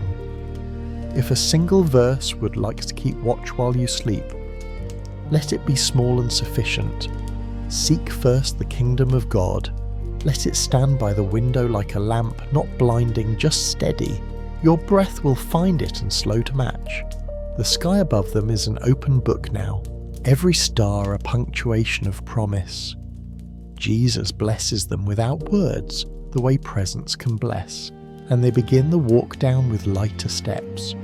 Worry loosens its grip when the hands of prayer hold it. Forgiveness flows easier when you've been forgiven. The hurried soul unclenches when the Father's pace sets the rhythm. The hillside keeps the quiet, the night keeps the stars, the Father keeps his children, and you, loved and watched, are kept for sleep. The road from the mountain curls through villages where doors are left on the latch and bread cools on windowsills. After long listening, the people return to their days with lighter steps, and Jesus comes down among them like rest walking. Word moves faster than footsteps. By the time he reaches the first square of packed earth, a small crowd has already gathered, not clamouring, only holding their breath the way people do, when hope might have arrived without making a scene. From the edge of the lane, a man steps forward with the caution of someone who has long practiced keeping distance. Leprosy has taught him to mark himself as danger, to speak warnings about his own presence, to live as a shadow in a sunlit world. He kneels, and even the gesture looks careful, as if he's apologizing to the dust. His sentence is simple, shaped by years of silence. If you are willing, you can make me clean. He does not barter. He does not perform faith. He just tells the truth with his whole body. The crowd inhales. No one reaches for him. That is the rule the world has learned. But Jesus moves the way water moves around a stone, sure, quiet, unhindered, and places his hand upon the skin that has forgotten the grammar of human touch. The sentence he chooses is shorter than the man's fear and longer than all their lonely years. I'm willing, be clean. The words land like rain on a roof, like balm on a burn. What happens next does not ask for explanations. The ache loosens. Numb places remember how to feel. Shame, uninvited guest that it is, stands and leaves. People have seen healings told in loud voices and branded with boasting. This is not that. Here, compassion is authority. The man stands, not taller, just truer, like a door that finally opens because the hinge has been mended. Jesus asks for quiet gratitude rather than spectacle, a return to community more than applause. Show yourself to the priest, he instructs in the old way, a kindness that gives the man back his life within the rhythms that shaped him. Being restored is more than having pain removed. It is being returned to belonging. The road bends toward Capernaum, where a centurion meets him, an outsider by uniform, a neighbour by the tenderness in his eyes. He does not lay his hand on the hilt. He lays his concern at Jesus' feet. A servant at home is paralysed and suffering terribly. Rank cannot solve this. Authority has limits that uniforms cannot hide. Jesus offers to come, and the man shakes his head, not from pride, but from the humility of someone who knows the shape of true command. If he can tell a soldier to go or come and be obeyed, how much more can Jesus say one line into the sickness and be heard? Only say the word, he murmurs, and a hush spreads like light under a door. Jesus marvels, not at rank, not at rhetoric, but at trust that is content with distance because it knows presence is not confined by rooms. He speaks a sentence that walks where he does not. The servant is healed in that hour.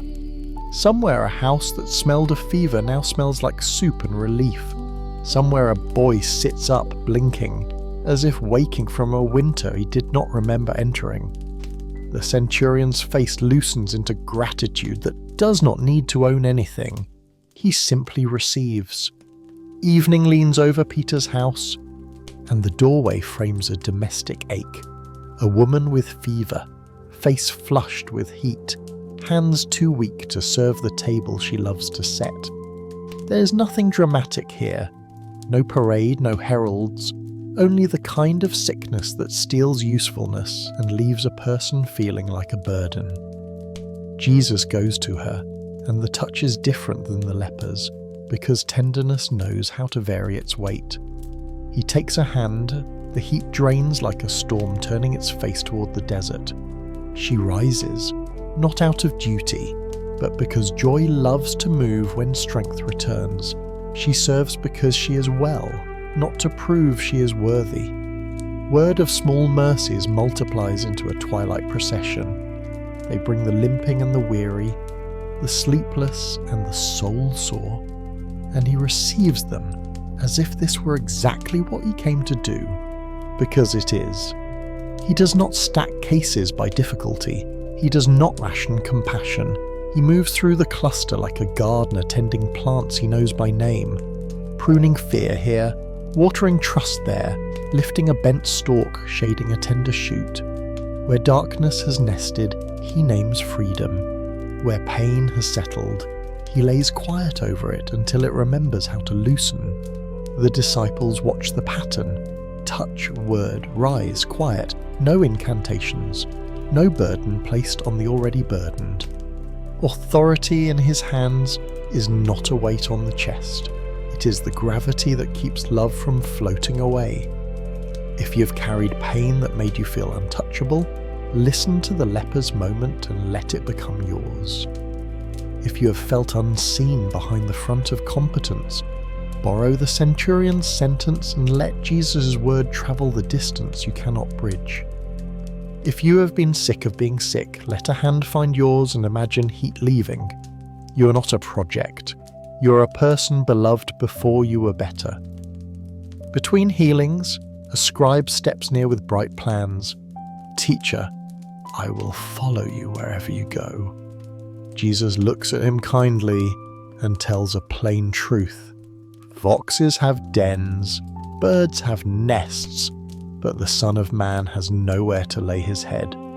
Following is not a shortcut to comfort, it is a long companionship through weather. Another would-be disciple asks to attend to family obligations first, and Jesus answers with words that sound severe, until you hear the love that refuses to be postponed. Life stands before you now. Do not live only in later.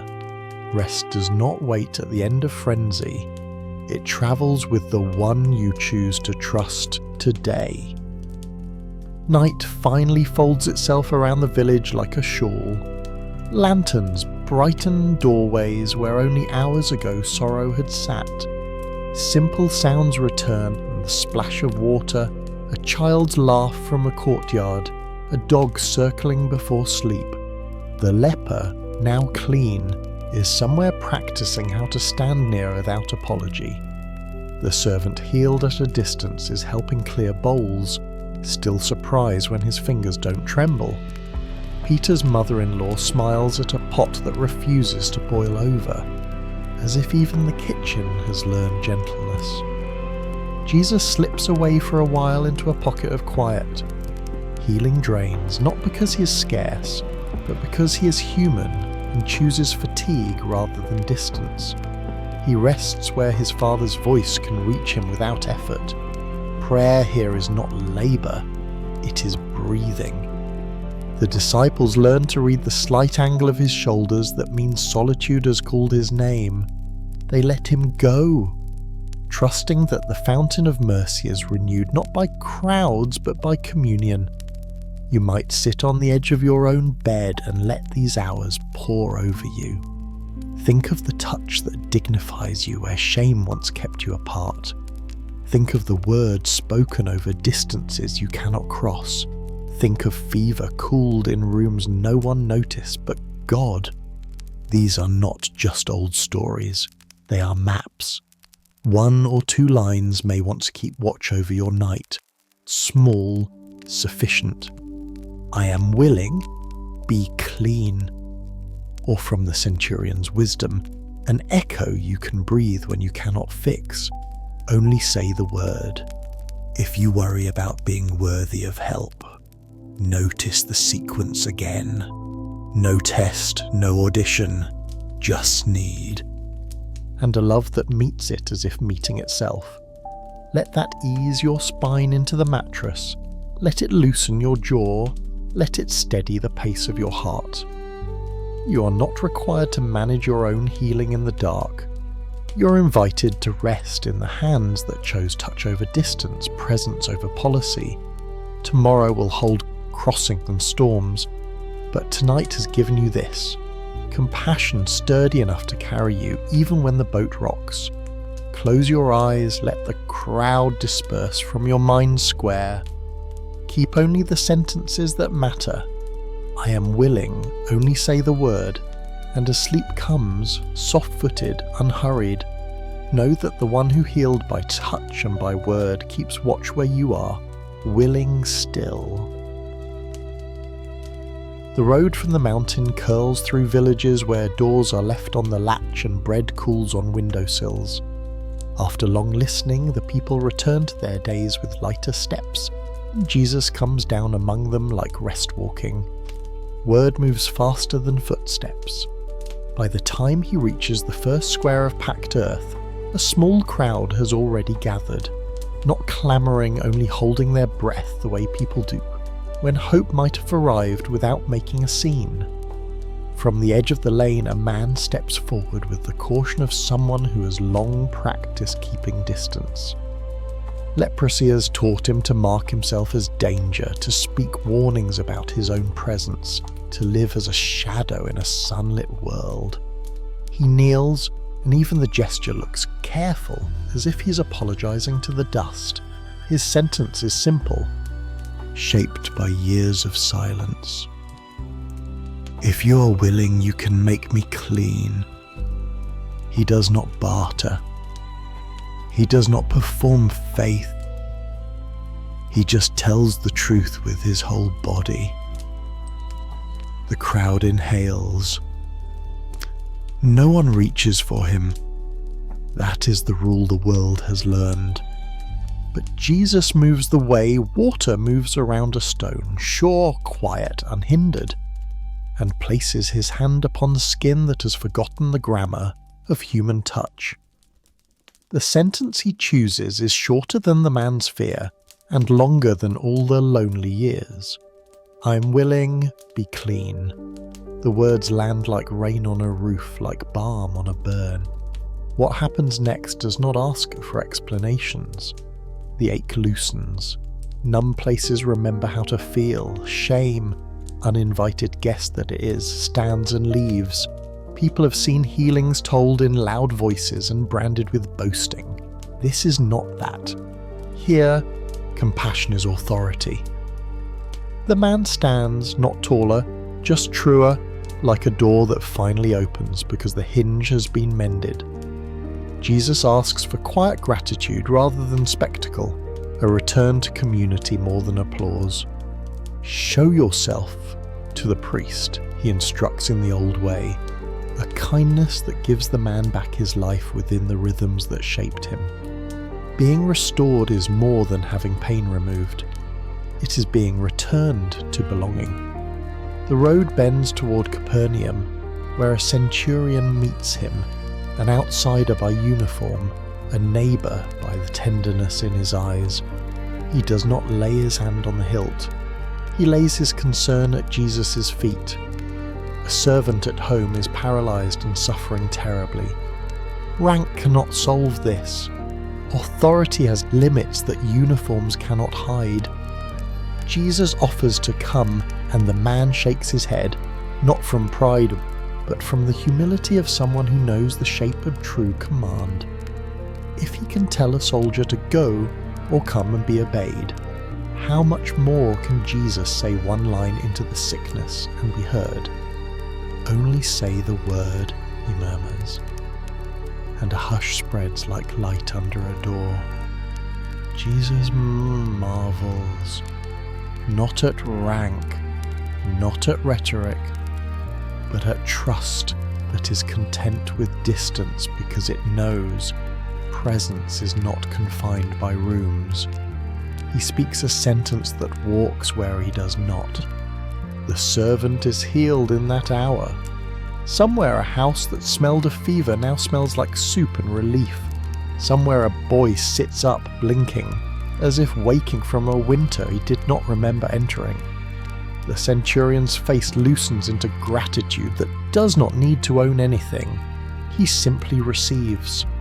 Evening leans over Peter's house, and the doorway frames a domestic ache. A woman with fever, face flushed with heat, hands too weak to serve the table she loves to set. There's nothing dramatic here. No parade, no heralds, only the kind of sickness that steals usefulness and leaves a person feeling like a burden. Jesus goes to her, and the touch is different than the leper's, because tenderness knows how to vary its weight. He takes a hand, the heat drains like a storm turning its face toward the desert. She rises, not out of duty, but because joy loves to move when strength returns. She serves because she is well, not to prove she is worthy. Word of small mercies multiplies into a twilight procession. They bring the limping and the weary, the sleepless and the soul-sore, and he receives them as if this were exactly what he came to do, because it is. He does not stack cases by difficulty. He does not ration compassion. He moves through the cluster like a gardener tending plants he knows by name, pruning fear here, watering trust there, lifting a bent stalk, shading a tender shoot. Where darkness has nested, he names freedom. Where pain has settled, he lays quiet over it until it remembers how to loosen. The disciples watch the pattern. Touch, word, rise, quiet, no incantations, no burden placed on the already burdened. Authority in his hands is not a weight on the chest. It is the gravity that keeps love from floating away. If you've carried pain that made you feel untouchable, listen to the leper's moment and let it become yours. If you have felt unseen behind the front of competence, borrow the centurion's sentence and let Jesus' word travel the distance you cannot bridge. If you have been sick of being sick, let a hand find yours and imagine heat leaving. You are not a project. You are a person beloved before you were better. Between healings, a scribe steps near with bright plans. Teacher, I will follow you wherever you go. Jesus looks at him kindly and tells a plain truth. Foxes have dens, birds have nests, but the Son of Man has nowhere to lay his head. Following is not a shortcut to comfort, it is a long companionship through weather. Another would-be disciple asks to attend to family obligations first, and Jesus answers with words that sound severe, until you hear the love that refuses to be postponed. Life stands before you now. Do not live only in later. Rest does not wait at the end of frenzy. It travels with the one you choose to trust today. Night finally folds itself around the village like a shawl. Lanterns brighten doorways where only hours ago sorrow had sat. Simple sounds return, the splash of water, a child's laugh from a courtyard, a dog circling before sleep. The leper, now clean, is somewhere practicing how to stand near without apology. The servant healed at a distance is helping clear bowls, still surprised when his fingers don't tremble. Peter's mother-in-law smiles at a pot that refuses to boil over, as if even the kitchen has learned gentleness. Jesus slips away for a while into a pocket of quiet. Healing drains, not because he is scarce, but because he is human and chooses fatigue rather than distance. He rests where his Father's voice can reach him without effort. Prayer here is not labour, it is breathing. The disciples learn to read the slight angle of his shoulders that means solitude has called his name. They let him go, trusting that the fountain of mercy is renewed not by crowds but by communion. You might sit on the edge of your own bed and let these hours pour over you. Think of the touch that dignifies you where shame once kept you apart.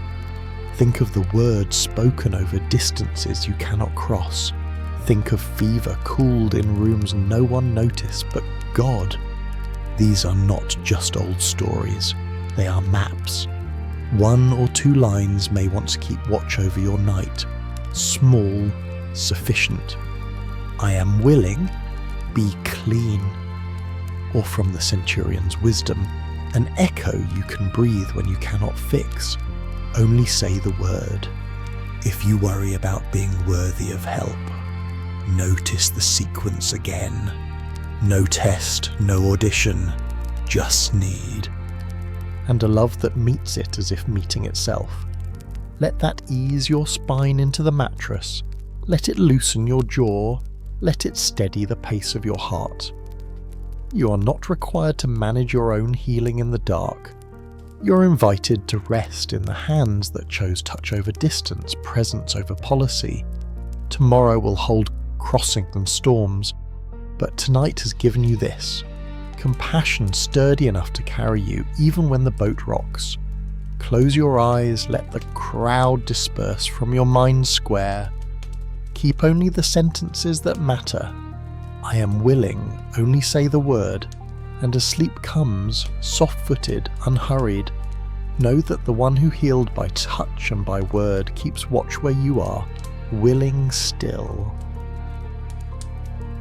The lake darkens the way iron darkens when evening breathes on it. Boats nudge the shore like animals asking to be led. Jesus steps into one with the simple finality of a man who knows where rest will meet him next. Let us go to the other side, he says, and so the words sound like a lullaby taught to water. The disciples untie lines that have learned their hands and push off. Oars catch, bite, and release. The shoreline pulls away without complaint. A hush begins below the quiet. Wind that thinks about becoming more than wind. The sky gathers a seam of grey, then folds it once, twice, as if tucking something in. Peter glances up the way fishermen do when they read like scripture. The first lift of the waves is not frightening, only firm like a teacher tapping the table to get attention. Still they shorten sail, shift weight, set their bodies to the angle they have practiced since boyhood. Galilee is dear, but she is not tame. She corrects pride with quick lessons. Jesus, bone-tired from hours of nearness to need, finds the cushion at the stern and gives himself to it without apology. It is not indifference, it is trist. He sleeps as people sleep who know their Father watches. The boat rides and dips, spray freckles cheeks. The smell of ozone arrives like a rumour that comes true. "Keep her head," James calls, not loud, just strong. A gust slaps the water sideways and the small wall rises where a pathway was a moment ago. The bow climbs and drops with a hollow thud that sailors feel in their knees. Storms have a way of paying the heart. Memories flash like lightning. A smaller boat once overturned, a winter gale that took a friend, one night when nets nearly became a grave. Panic makes everything narrow. Air. Options. God. "Teacher!" someone shouts above the water's new voice. Another pulls at the rope near Jesus' shoulder. Not roughly, just with the intimacy fear sometimes assumes. "Save us, we are perishing."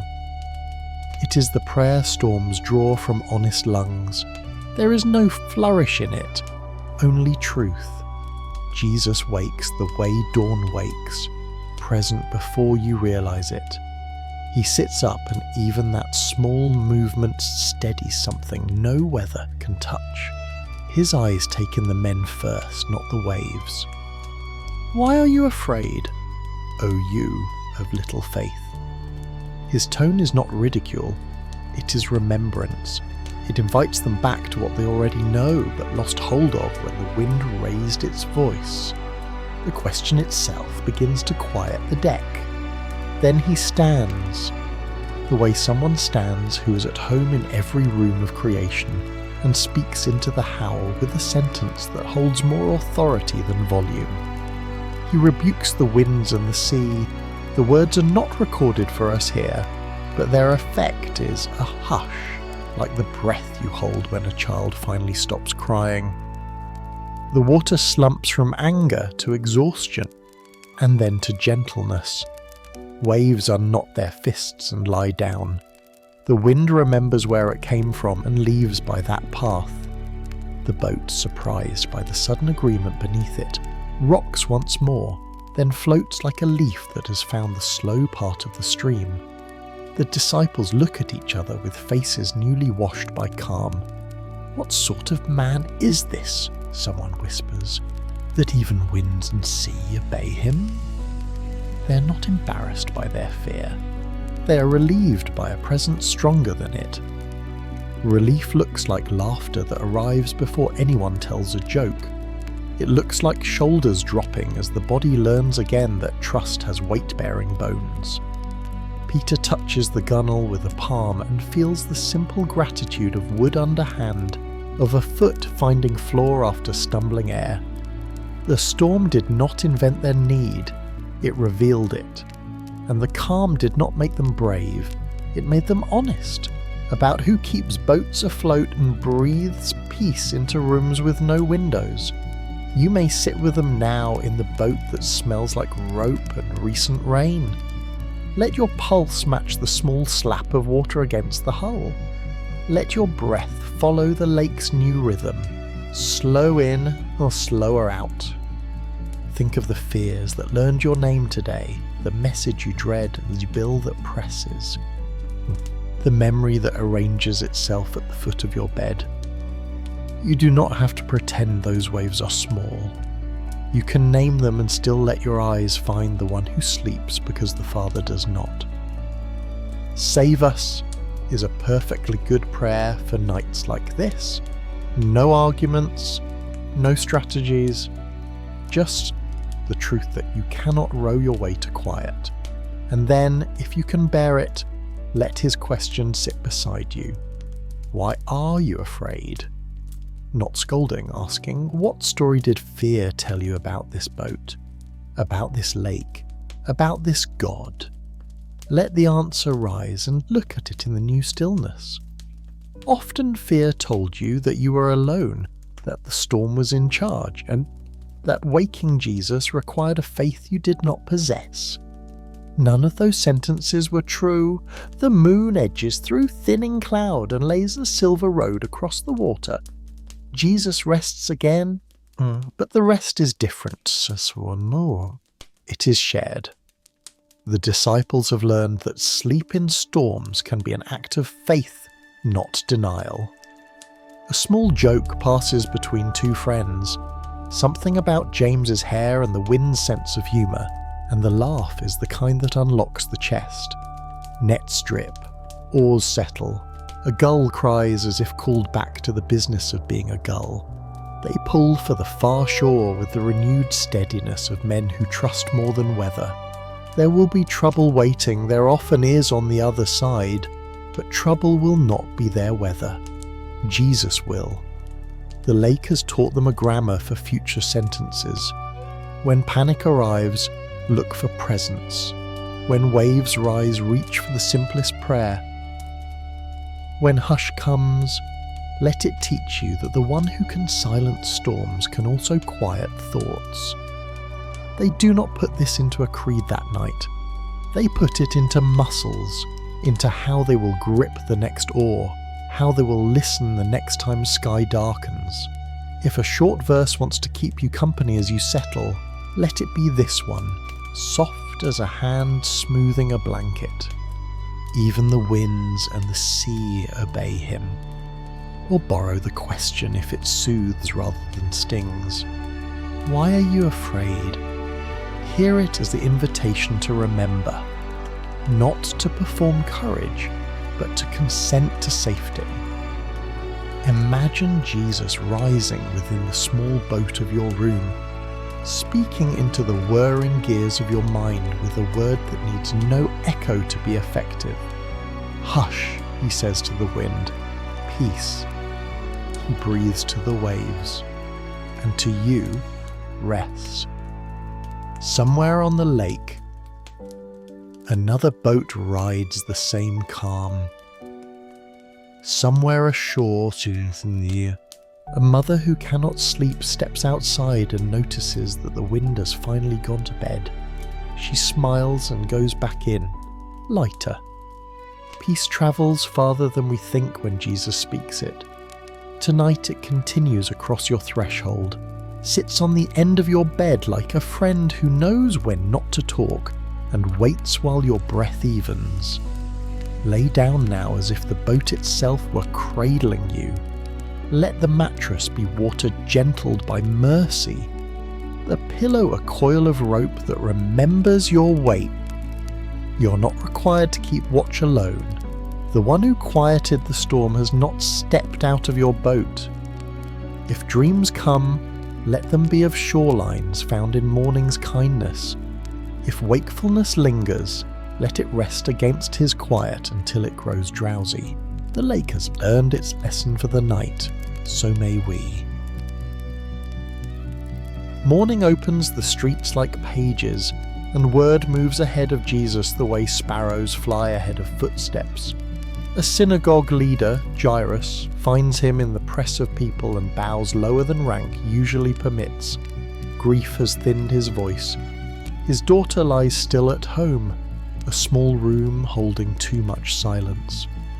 Come, his eyes plead, the way a father pleads when language has run out. Jesus rises without hesitation. The road tightens with bodies, but hope threads a path even through narrow places. They walk and the crowd becomes a river that refuses to thin. Dust lifts, sun leans, neighbours murmur, news as if passing bowls at a table too full. A woman enters the edge of the movement and keeps to the shade of other people's attention. 12 years of bleeding have written a lonely script in her days. Appointments, disappointments, remedies like doors that opened only to another hallway. She knows the faces of healers better than the faces of friends. Tonight she knows one thing with the clarity that often accompanies exhaustion. If I can touch even the fringe, that will be enough. She does not ask for audience or argument. She watches the fabric at the hem where threads brush the ground and times her reach with the crowd's sway. Fingers meet tassel. The contact is hardly a touch, more a confession of hope through cloth. And she knows the difference immediately, the way a body knows when pain loosens and strength returns from a room you couldn't find the door to before. She stops, hand to heart. Joy is quiet first, then it begins to breathe. Jesus stops as if someone has spoken his name. He turns not with suspicion, but with attention that honours hidden courage. Take heart, daughter. Your faith has made you well.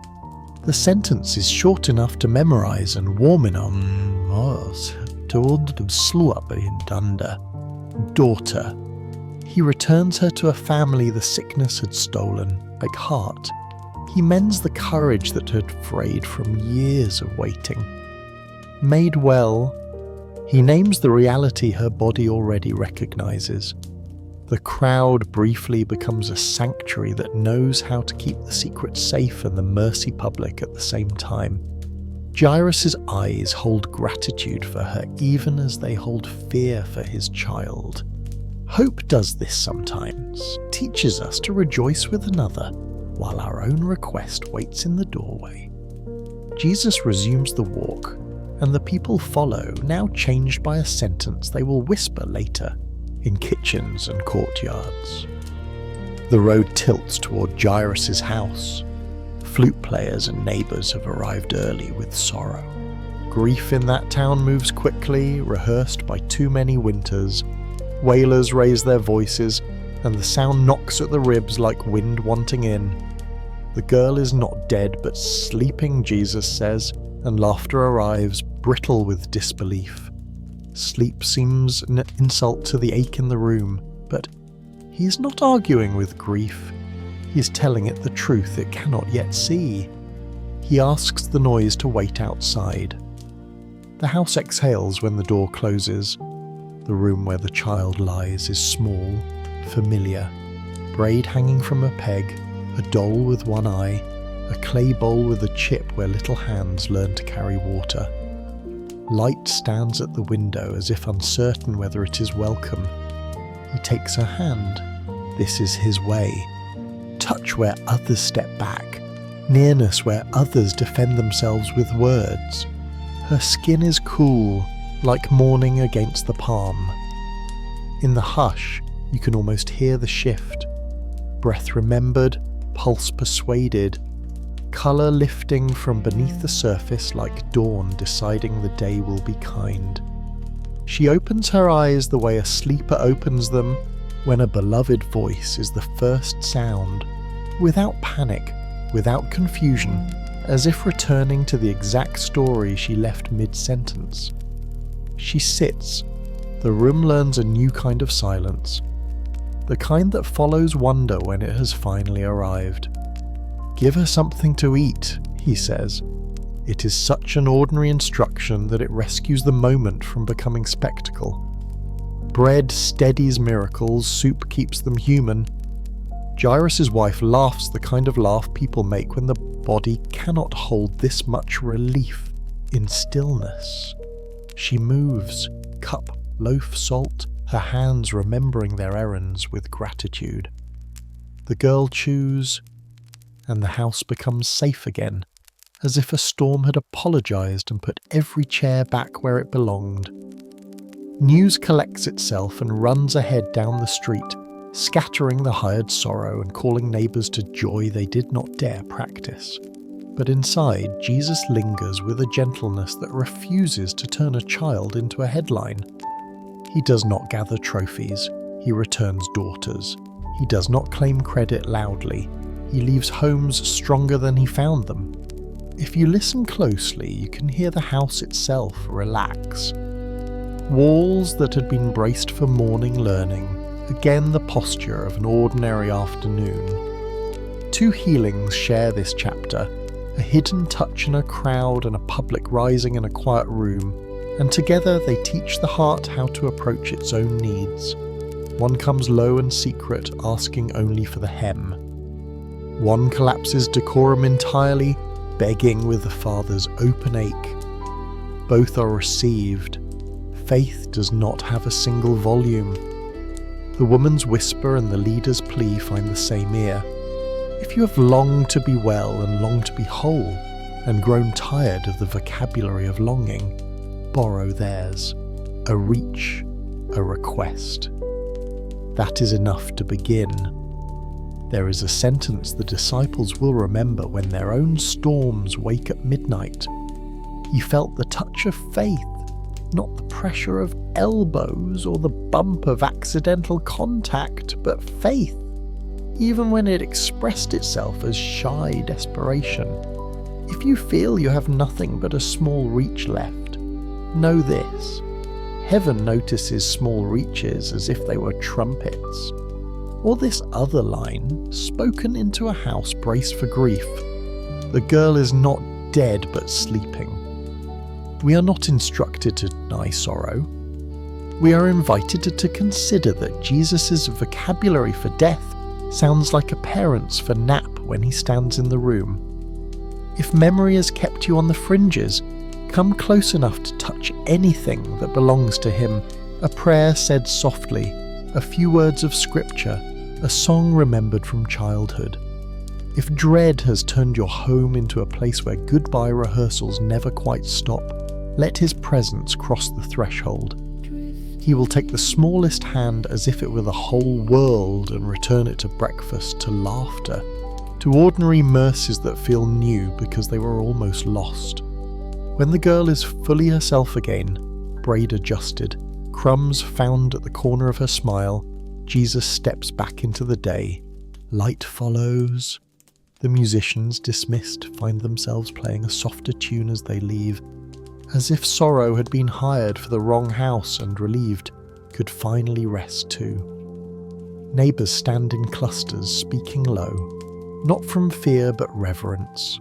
The woman from earlier, the one with healed courage, passes by the gate and meets the mother's eyes. A nod, 2 stories, 1 tenderness. You might end this day holding 2 small sentences as you turn down the cover and let your breath slow to a trustworthy rhythm. The first is the whisper you can offer in any crowd, if I can touch even the fringe. The second is the assurance you can lay across rooms that feel too quiet. The girl is not dead but sleeping. Let them keep watch the way a nightlight keeps its modest promise. If you wake at some lonely hour, picture a hand meeting a hem, a hand lifting a child. The same hand keeps you. Set your worries on the chair as if laying out clothes for mourning. There will be errands of mercy tomorrow, some hidden, some right in the living room. For now the healer has not left your street. His gentleness does not tire. Let your body accept what your heart hopes, that even in silence you are being held, and that waking when it comes will feel like rising to bread and good light. Morning opens over the toll road like a pale coin, and the tables where accounts are kept gleam with an order that has its own kind of loneliness. Travellers line up because they must. Some bring exact amounts in small bags tied with string, some argue. Some avoid eye contact as if shame were contagious. At one table sits a man named Matthew, a ledger open, a stylus worn smooth where his fingers have taught it to obey. Numbers are honest in their way. They do not weep or flatter, but they do not hold you when the day ends. Matthew has learned efficiency and the art of appearing unbothered. He has not learned how to quiet the ache that follows him home. Footsteps slow where he works, not to pay but to look. Jesus stands in the dust with the quiet authority of someone who has nothing to buy and nothing to prove. He studies Matthew the way light studies a room before deciding where to settle. Seeing corners others miss, taking in the whole without cruelty. He does not list the man's faults. He does not rehearse the town's opinions. He says 2 words that make the world new. Follow me. No lecture about tax farming, no long application. Just a door opened on hinges that do not squeak. There is a small silence in Matthew's chest, the kind that happens when you realise the very thing you thought you could never leave has been weighing more than you could name. He sets the stylus down. He closes the ledger, as if closing a chapter he'd been copy-editing for too many years. The bench remembers his weight and then forgets it. He rises into a new kind of arithmetic where mercy is the only sum that matters. Coins stay on the table. Dignity steps into the street. They go to Matthew's house because healing often begins at your own table. He has always been good at gathering people, merchants, other taxmen, those who live at the edges where bargains are made and reputations fray. Tonight they come with curiosity and the relief of not being asked to explain themselves. Bread appears, olives, fish salted just enough to make the mouth remember water. Laughter finds its way into corners that have not heard it in months. It is not loud, it is grateful. Jesus sits at the centre of the ease, not above it. Presence turns a room into a sanctuary without changing the furniture. Outside, a few religious men hover near the doorway, discomfort wrinkling their foreheads. They ask the disciples a fair question with a sharp edge. Why does your teacher eat with tax collectors and sinners? Jesus hears what is meant for others to answer and carries the question himself, as he always does. Those who are well have no need of a physician, but those who are sick. Faces shift. Some defences loosen because truth has arrived in the gentlest possible clothes. He adds a line the city will remember, a verse short enough to fit in a pocket. I desire mercy, not sacrifice. The room breathes easier. as if law itself had sighed with relief at being interpreted by the one who loved it first. Matthew watches him speak and realizes that holiness is not allergic to his world, that it is compassionate within it. He remembers the way people used to step around his table like it was a ditch, the way children were tugged past him a little too quickly. He looks around now and sees what mercy has arranged. Fishermen and shopkeepers, widows and men with sleeves rolled from work. A woman who came because a friend said the food would be good and the company kinder than she feared. He sees his own hands passing bread and does not feel like an intruder at his own meal. Talk rises and falls. Someone asks about fasting and why Jesus' friends do not keep the same rhythms others do. He answers with a wedding picture. No one fasts while the bridegroom is with them, and the comparison lands softly in Matthew's chest. He's been living like a perpetual mourner, the world draped in grey out of habit. Joy at his table feels like sunlight uncovering colour he did not know his house could hold. Jesus adds another image. New cloth on old garments, new wine in new skins. It is not a rejection of the old, it is kept for both. Honouring the past by not asking it to carry a future it cannot hold. Later, crowds swell again, bringing their interrupted stories for mending. Jesus looks on them and something in his face changes, the sorrowed tenderness of a shepherd who finds a flock harried and scattered. The harvest is plentiful, but the labourers are few, he says to the friends close enough to hear. The sentence catches Matthew the way a net catches fish, not to trap, but to gather into purpose. He's being invited to a different work, not collecting dew, but collecting the forgotten. Not counting coins, but counting the ways love can find its way down back alleys and into rooms no one brags about. Jesus begins to name the 12, sending them not as celebrities, but as couriers of peace. He gives instructions that sound like wisdom's travel list.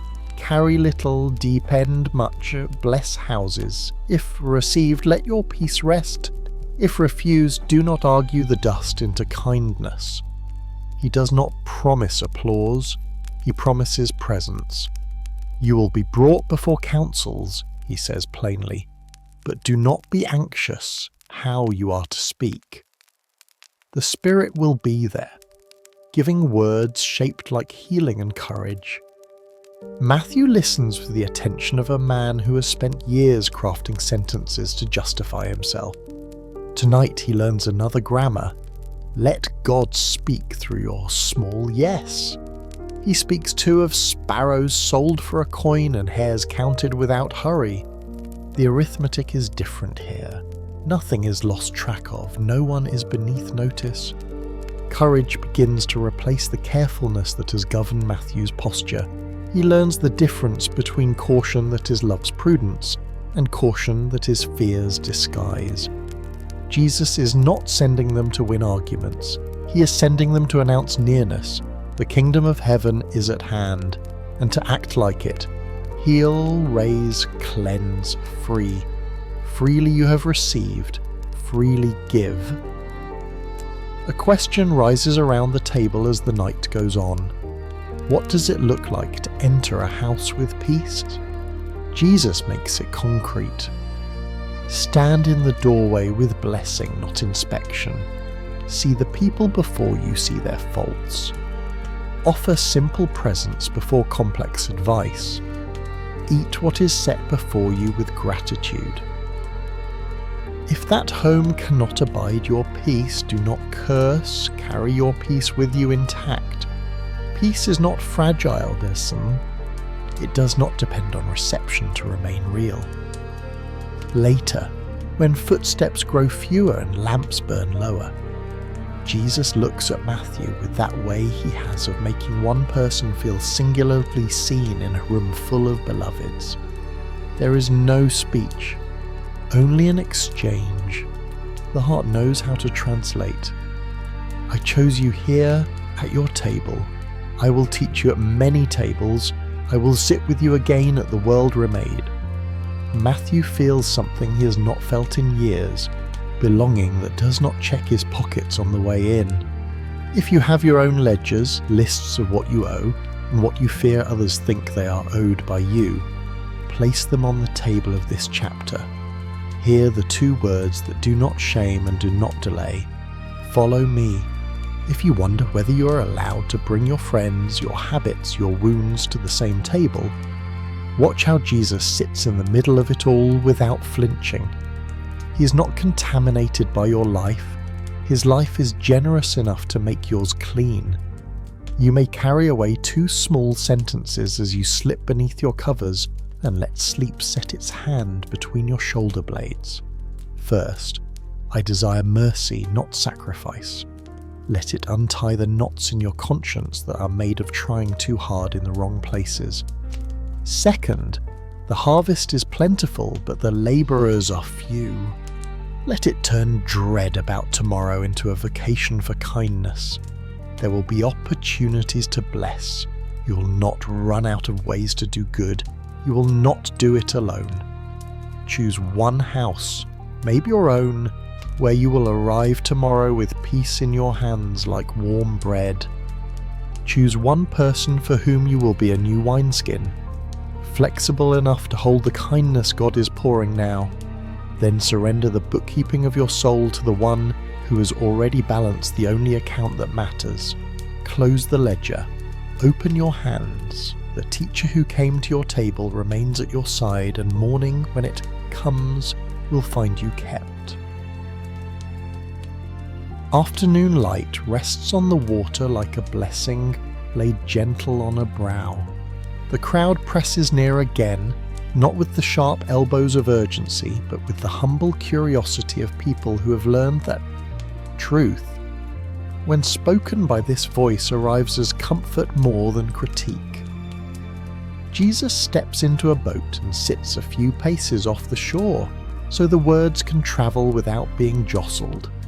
The lake makes a quiet theatre. The wind becomes a patient usher. He begins not with commands, but with pictures, stories small enough to hold in the hand, roomy enough to hold a life. A sower went out to sow. You can see him in your mind even before Jesus paints him. Bag across his shoulder, fingers finding seed by feel, steps practiced by seasons. He throws the handfuls with a generosity that would make an accountant nervous. Some seed finds path, some stone, some thorn, some good earth. The crowd knows this. Their fields have taught them the odds. Still, the sower does not measure hope one furrow at a time. He trusts that what falls into earth remembers what to do.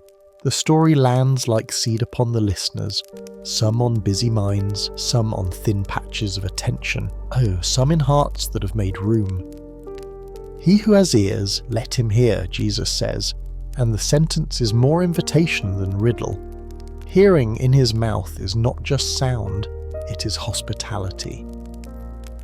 Later he explains to friends why some seed never roots, how hurry hardens soil, how shallow celebrate and then sigh, how thorns of worry, wealth, and wanting choke the tender. He does not scold. He describes what any gardener knows. Soil can be tended.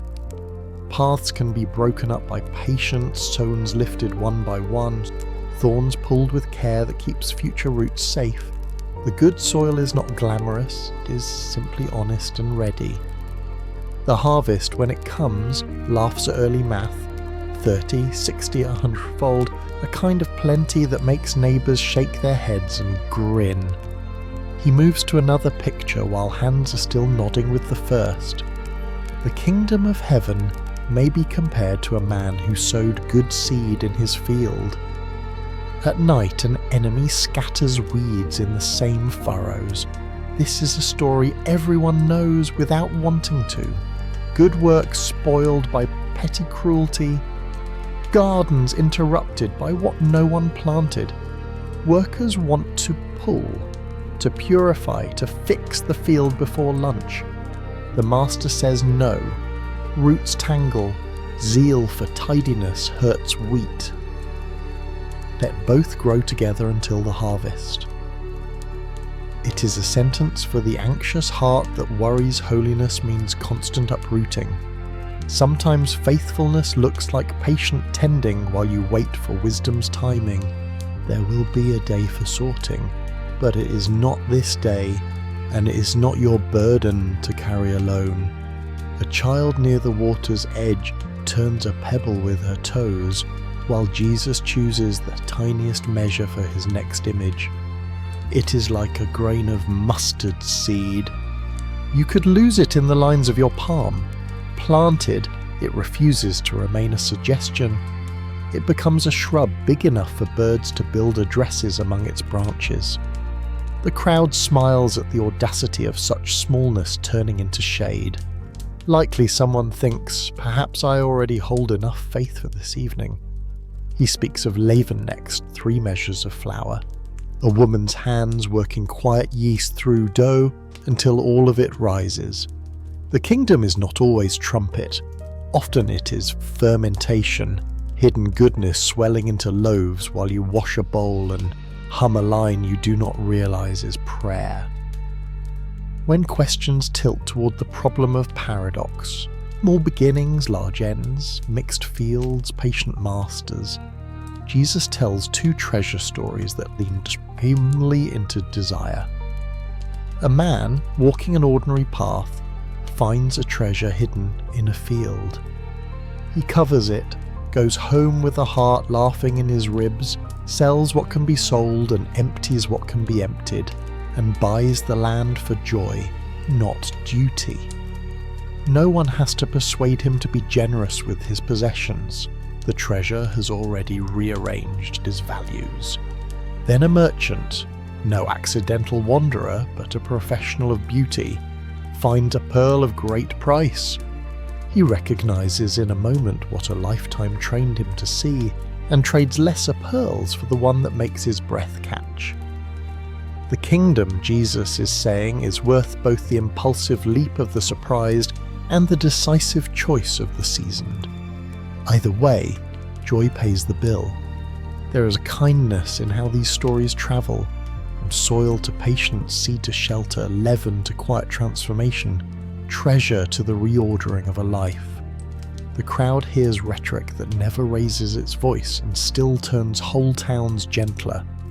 A woman remembers her own kitchen and decides to let small goodness work longer before she evaluates it.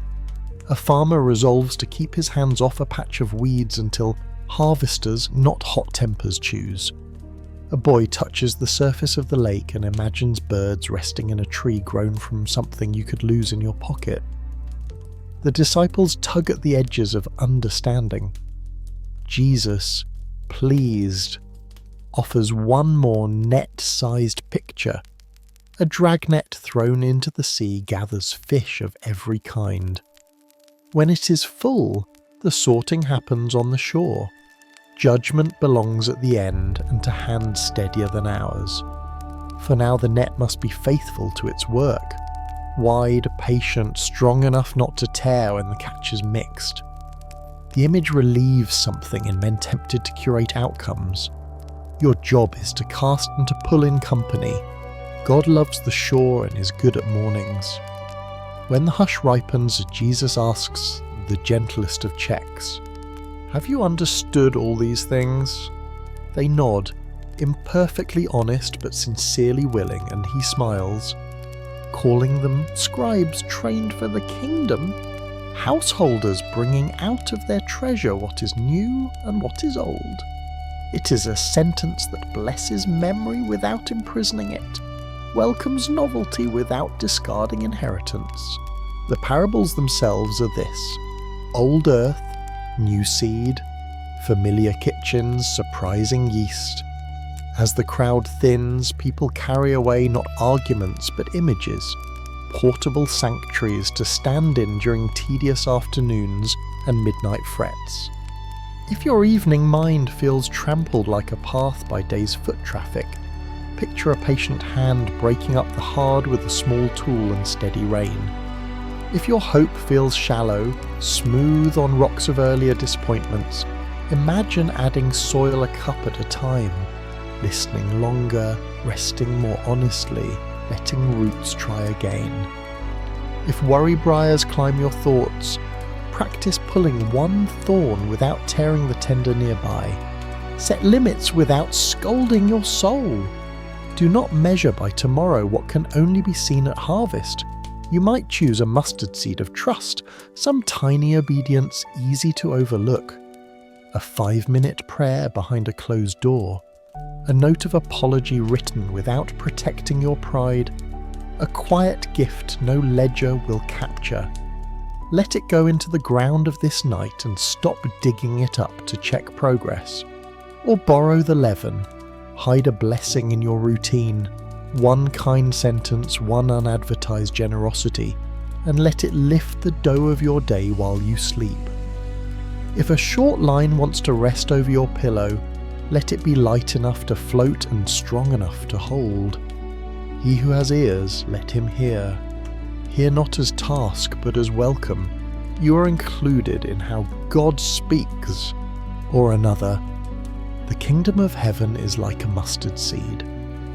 Repeat it until your breath grows small and sturdy to match.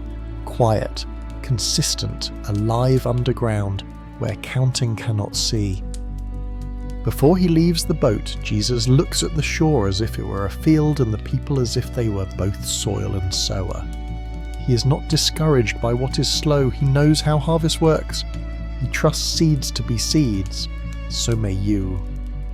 Set your heart down like a furrow opened just enough for tomorrow's kindness to be planted. Set your worries aside like stones gathered into a tidy pile. Set your hopes where birds will perch when shade arrives. The lake keeps the echo of his stories, and with the evening keeps their peace. Let it keep you too. The road bends toward Nazareth with the familiarity of a childhood path, the bend where figs sometimes fall and split, the wall with a missing stone, the doorway where neighbours trade news as if passing a jar. Home is supposed to feel like a blanket, but sometimes it fits like a shirt you've outgrown. Jesus walks the lane that knew him small, where people still remember the boy who fetched water, the apprentice who planed cedar smooth. Word precedes him, but memory is loud. Familiarity can muffle wonder. The synagogue is the same room that taught him letters. Air carries the clean dust of stone and scroll. When he reads and speaks, the words are steady, and something in the space loosens, as if the walls themselves were ready to believe. For a heartbeat, the town leans forward. Then the questions arrive with the sharpness of old expectations. Isn't this the carpenter's son? Don't we know his mother, his brothers? They sort him into drawers they labelled years ago. It is easier to keep a story small than to open a window and let wind rearrange papers. You know the feeling if you've tried to show your new strength to people who still expect your old weakness. You bring a healed voice to a room that remembers your stutter. You bring patience to a table that remembers your temper. Nazareth is kind in many ways, but on this day it cannot make room. Jesus' response is not bitter. It is honest and light. A prophet is not without honour, except in his hometown and in his own household. The sentence lands without resentment, like a truth put gently back on the shelf where it belongs. He heals a few, because love uses every opening, but no signs are demanded, no spectacle forced. He will not prove himself into an acceptance that cannot actually hold him. He steps outside into noon that smells of bread and sawdust. The ache of being misunderstood is not foreign to him. He does not pretend it doesn't sting. He simply refuses to live from the sting. He keeps moving, not to escape, but to remain faithful to the voice that sent him.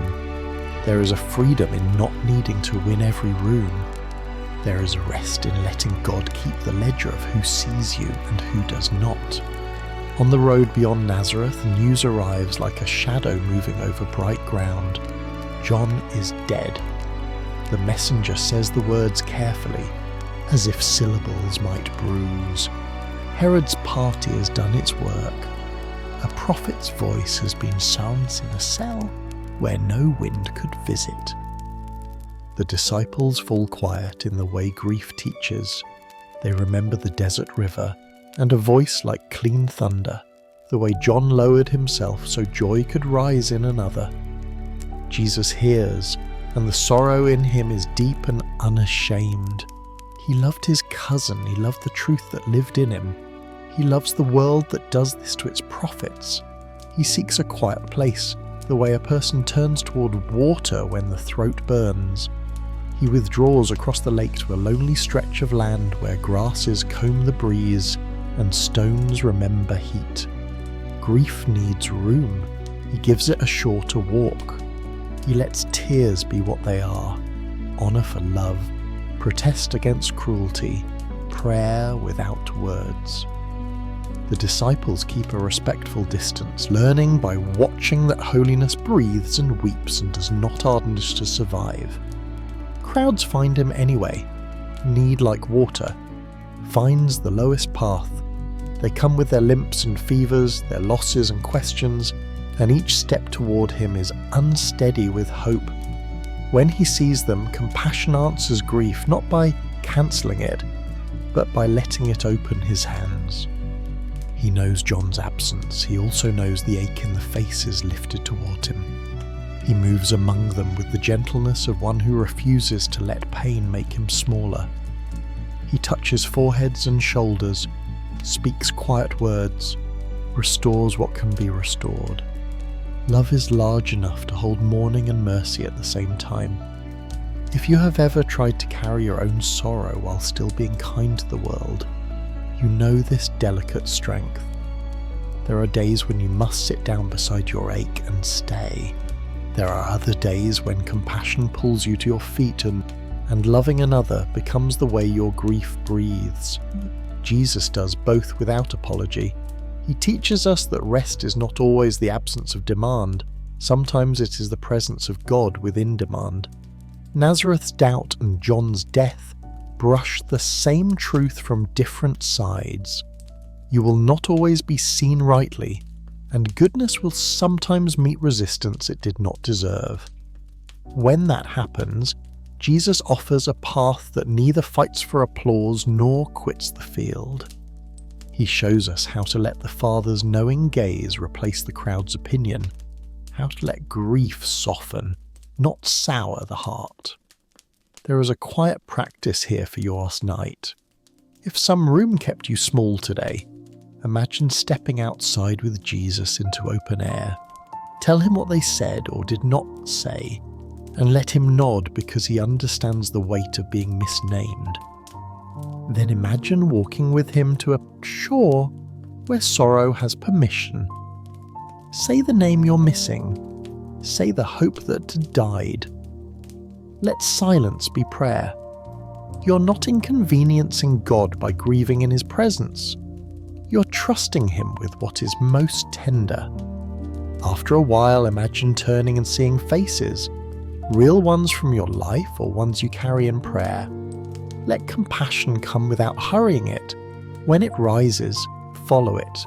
Send a message you kept postponing. Prepare a small kindness for morning, or simply bless the people who come to mind, letting God be the deliverer while you become the lamp that says, someone is awake on your behalf. When Jesus leaves Nazareth's narrowness, he does not become cynical. He becomes spacious. When he hears of John, he does not become hard, he becomes more deeply human. He keeps choosing the Father's voice over the chorus of opinions, and that choice becomes a pillow he can share with anyone who lies awake under the weight of misunderstanding. If you need a sentence to hold, make it bare and enough, God sees me truly. Or if your sorrow is the louder thing, God holds my grief with me. You might picture his hand resting lightly on your shoulder, the same hand that lifted a child and steadied a storm-tossed friend. He does not rush you to learn the lesson. He does not turn your loss into a sermon. He keeps company. If prayer feels far, breathe a simple line into the dark. Stay with me. He will. He has weathered rooms that could not receive him and news that broke his heart. He is not surprised by anything in you. Later, he will feed a multitude out of not enough and walk calm over wind.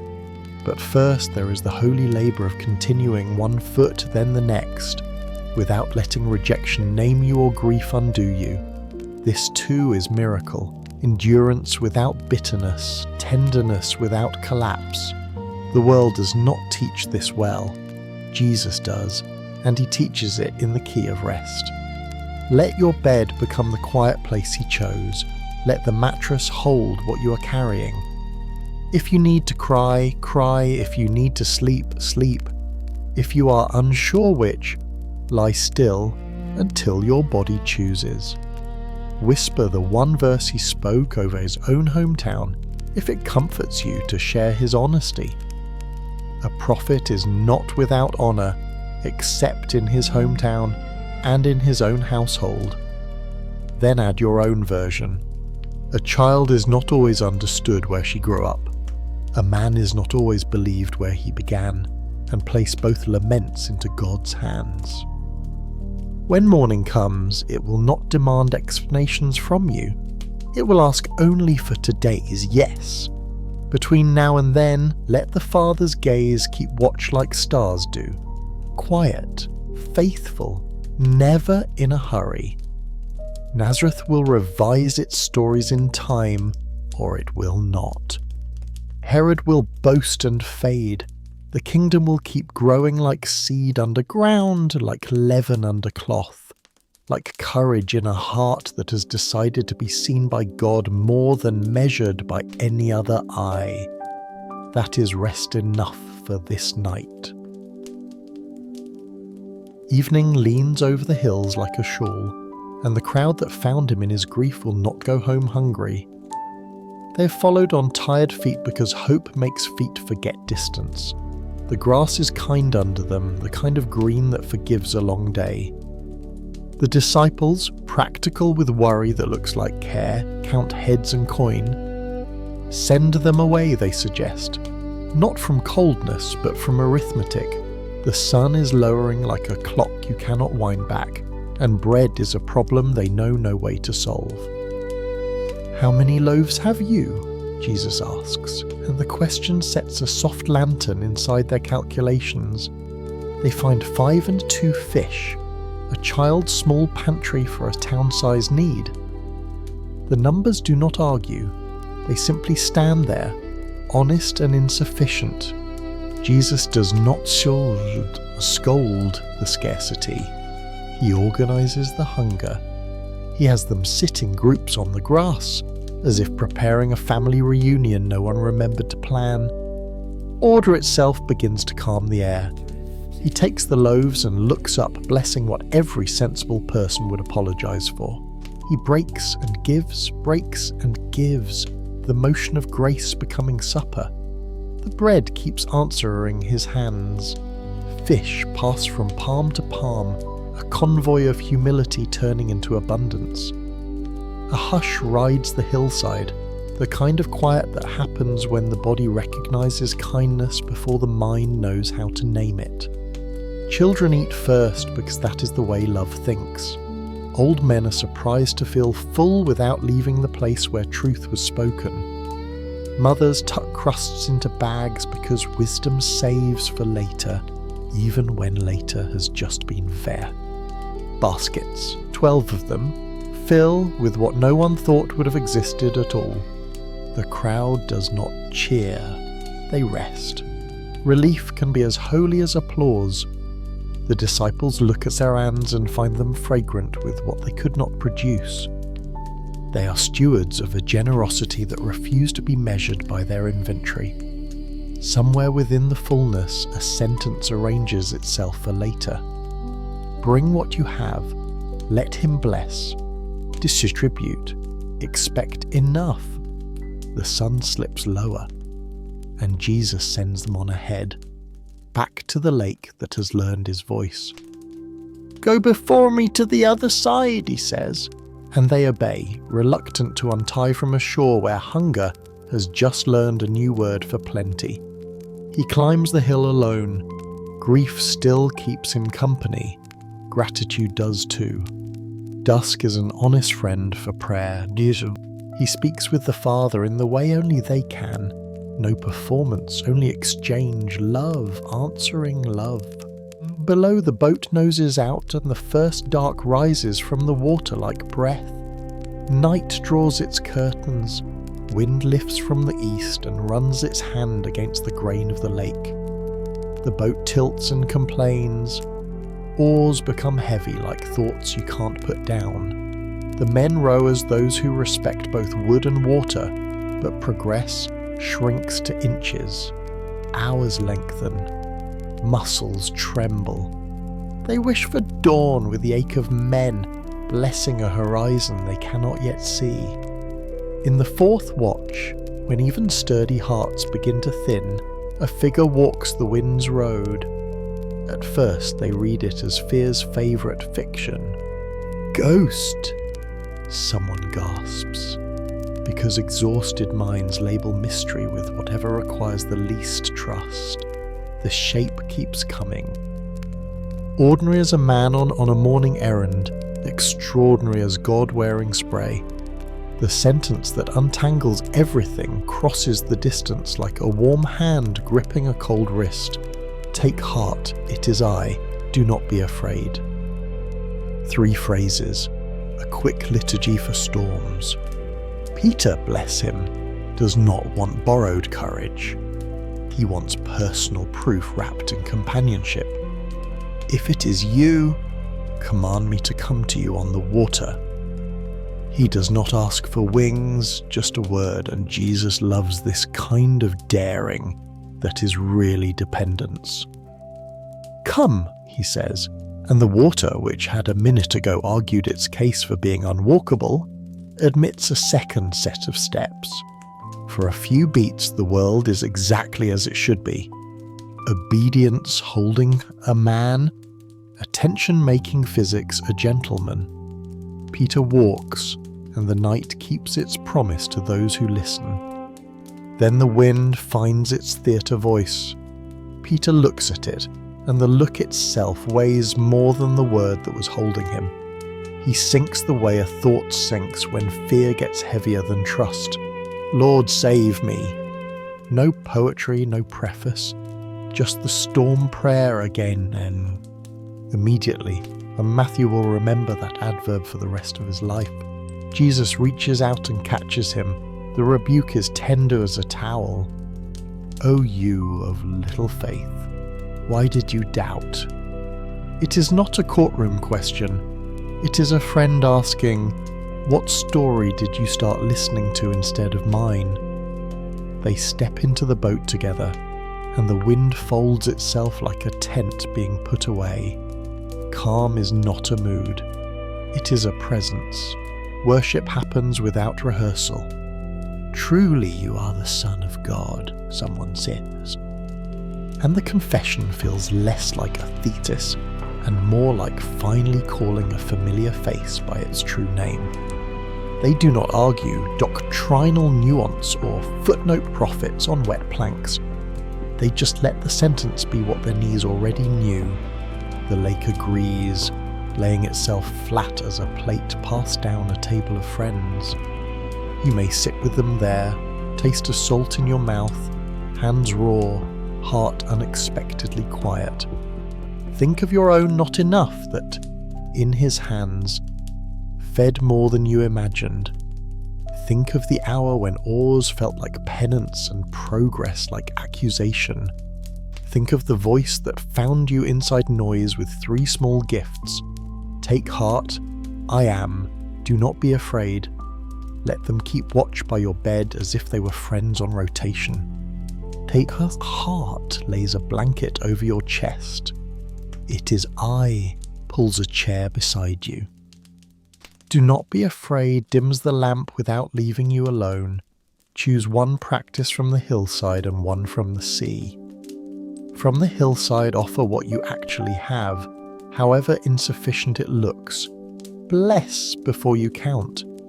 Gather the leftovers of mercy with reverence. From the sea, ask for a word before you step. Keep your eyes where your feet expect to stand. If you sink, pray short and honest. Expect the immediately of his hand. You do not need to pretend the wind is kind to rest in the one who is. A single verse may want to nest in your room. Take heart. It is I. Do not be afraid. Keep it small. Let it move from your lips to your breathing, or another fragment, quiet as a crumb. They all ate and were satisfied. Satisfaction is not spectacle. It is the body's relieved thank you. Let it be yours. They land at last on a shore that smells of wet rope and morning bread. People will bring their aches again. Garments' fringes will become altars again. Days will keep outpacing the baskets disciples thought they could carry. But inside those days will live this night and that hillside, 2 sacraments of enough. Enough bread for hunger, enough presence for fear. That is the arithmetic your heart can sleep to.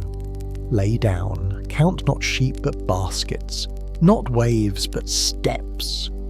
If memory lifts the wind, answer with the name that calms it.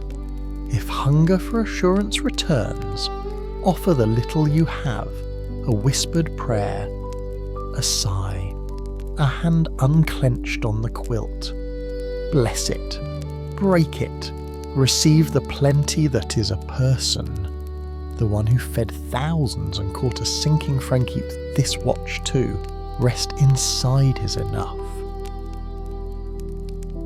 Morning returns with a clear rinsed light, and footsteps carry Jesus into the small debates that cling to ordinary days.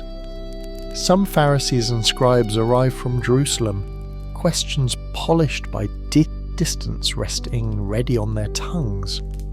Why do your disciples eat with unwashed hands? Their tone is tidy, their worry is real.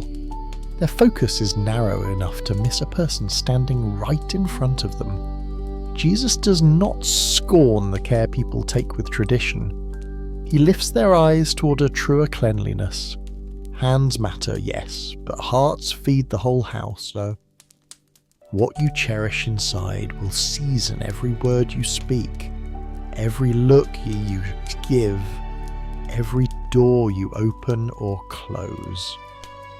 Not what goes into the mouth defiles a person, but what comes out, he says. And you can feel breath ease in those who have been failing small rules while trying to keep large love. In kitchens and courtyards later, people retell the line like a blessing.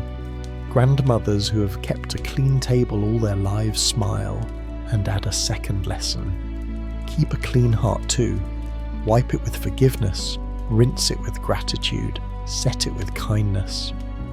The disciples look at him with the faces of men who know he has just moved their burden from their wrists to their souls, where freedom is possible and pretense cannot live long. He leaves the argument rather than living inside it. The road bends north and west toward the regions that sit like edges on old maps. Tyre and Sidon, towns perfumed by sea salt, markets and rumour. Outsider places, people say, where accents give you away and tables hold different prayers. Jesus steps there deliberately, the way a shepherd steps onto a rocky patch to find a lamb that wandered where grass looked greener. The disciples keep close, unsure of the itinerary, but more sure each day of the one who writes it. A woman meets them before they meet the city. She does not wait to be noticed. Grief has taught her that courtesies sometimes cost too much time. "Have mercy on me, Lord, Son of David," she cries, borrowing Israel's hope name with the courage of a mother who loves more than she fears. Her daughter is tormented. Her house is a storm with no door to close against it. Jesus is quiet at first, and even his silence is purposeful, like a breath taken before a sentence that will mend more than it seems to address. He answers in words that sound like threshold talk. I was sent only to the lost sheep of the house of Israel. It names the shape of his mission. It is not a padlock. She hears boundary and steps closer instead of back. She kneels.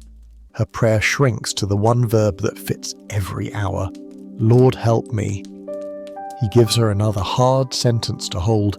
It is not right to take the children's bread and throw it to the dogs. It sounds like a closed door, but she hears a table beyond it and looks for a way to sit down. She does not argue dignity, she argues abundance. Yes, Lord, she answers. Yes is the hinge that opens everything. Yet even the dogs eat the crumbs that fall from their master's table. She believes there is enough in him for the children and for the edges, enough for those at the centre and those written in smaller print. She believes overflow is still bread. Jesus' face warms the way sunrise warms a field ready for harvest. "O woman, great is your faith," he says, and joy travels the road faster than news. At home, a girl's eyes clear, a room exhales, a family remembers laughter. The disciples memorize the generosity that has just redrawn their map. It will matter later when they are sent to ends they did not know existed. It may matter for you tonight too, if you have ever felt outside the circle of easiest blessing. Hear the line that carried her. Even crumbs are enough when Christ is the loaf. Or, more daring still, hear the delight behind Jesus' answer. There will be no crumbs. Only at this table there will be loaves upon loaves. They curve back toward the lake, but not before passing through Decapolis. 10 towns of mixed customs and overlapping sorrows. People bring the deaf to Unn, the halting, the ones whose speech is a tangle. Jesus meets them with specific hands, fingers to ears, a touch to a tongue, a sigh that sounds like prayer gasping and then catching breath. Crowds widen around mercy the way ripples widen around a thrown stone, but no one feels pushed. He keeps time with pain's smaller steps. A man who could not hear sits up into sound like a swimmer breaking the surface. A woman's words return to her, like birds finding an old address. Days pass in this kindness, and hunger appears again, the plain kind, the kind that makes heads ache and tempers thin and children very quiet. I have compassion on the crowd, he says, that the sentence serves as both diagnosis and cure. They have been with me 3 days and have nothing to eat. The disciples, who are learning but still human, rehearse yesterday's math and arrive again at not enough. 7 loaves this time and a few small fish. Different number, same mercy. He has them sit, blesses, breaks, and gives. The motion itself is comfort now, blessing turning insufficiency into a meal. They eat until the body remembers satisfaction without shame. Baskets, 7 of them, fill with what the miracle left behind, as if compassion refuses to end at full. Mothers tuck bread for road hours to come. Elders lean back with the quiet that follows a good meal and a better word. The disciples handle loaves with the reverence of men who know their hands are not the source. Somewhere at a pocket of the hillside, a child who watched closely decides to practice blessing over small lunches for the rest of his life. Between these scenes, the disciples ask again for a parable explained, and Jesus, patient as rain, teaches about inner rooms and outward lives. The heart is a kitchen, cook there what will feed peace, not quarrel. The mind is a pantry, stock it with hope, not rumour. If anger comes in like smoke, open a window called prayer. If fear boils over, lower the flame with trust. Cleanliness, in his company, becomes less about impressing God and more about making space where love can move freely from thought to sentence to deed. If your life circles familiar worries, clean enough, included enough, enough to last, let this chapter tuck you in. Clean begins inside and moves outward like spring cleaning with windows open. Inclusion is wider than borders drawn by fear. It is measured by a love that welcomes accents and sorrow both. Enough is a person whose hands do not learn stinginess, even after long days. Carry one sentence like a coin for the night. I have compassion on the crowd. You within that crowd are not a blur. You are a face he loves. Choose one small practice before sleep. From the heart clean lesson, rinse a thought with forgiveness, your own or someone else's, until it runs clear. From the mother at the border, pray Lord help me, and believe that Jesus can turn thresholds into tables. From the hillside of the second feast, bless what looks insufficient and watch whether gratitude multiplies courage if not bread. You're not asked to understand the arithmetic, you're invited to hand him the loaves you have. If a verse would like to keep watch near your window, let it be tender and brief. Not what goes into the mouth defiles a person, but what comes out, or borrow the other. Spoken in delight over persistent love. O woman, great is your faith. Let one of them soften the room. Let breath find a slower rhythm. Let worry sit on the porch for the night. The teacher who crossed borders and set tables in the wilderness sets one more at the edge of your bed. Bread of nearness, cup of rest, lamp of peace. Eat, drink, sleep. You are clean where it matters most. You are included where love is host. You have enough because he is here. Afternoon falls softly over a modest courtyard where voices drift like linen on a line.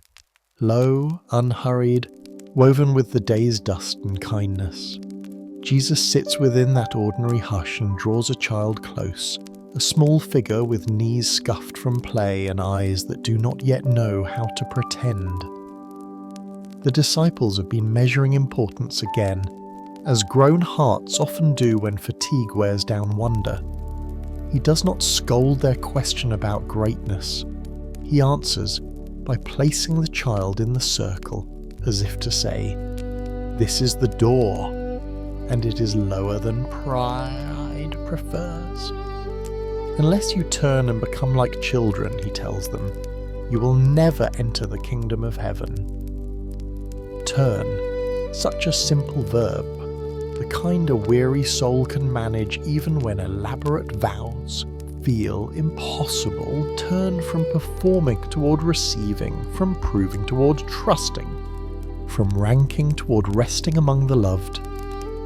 The child's hand, small and sure, curls into his.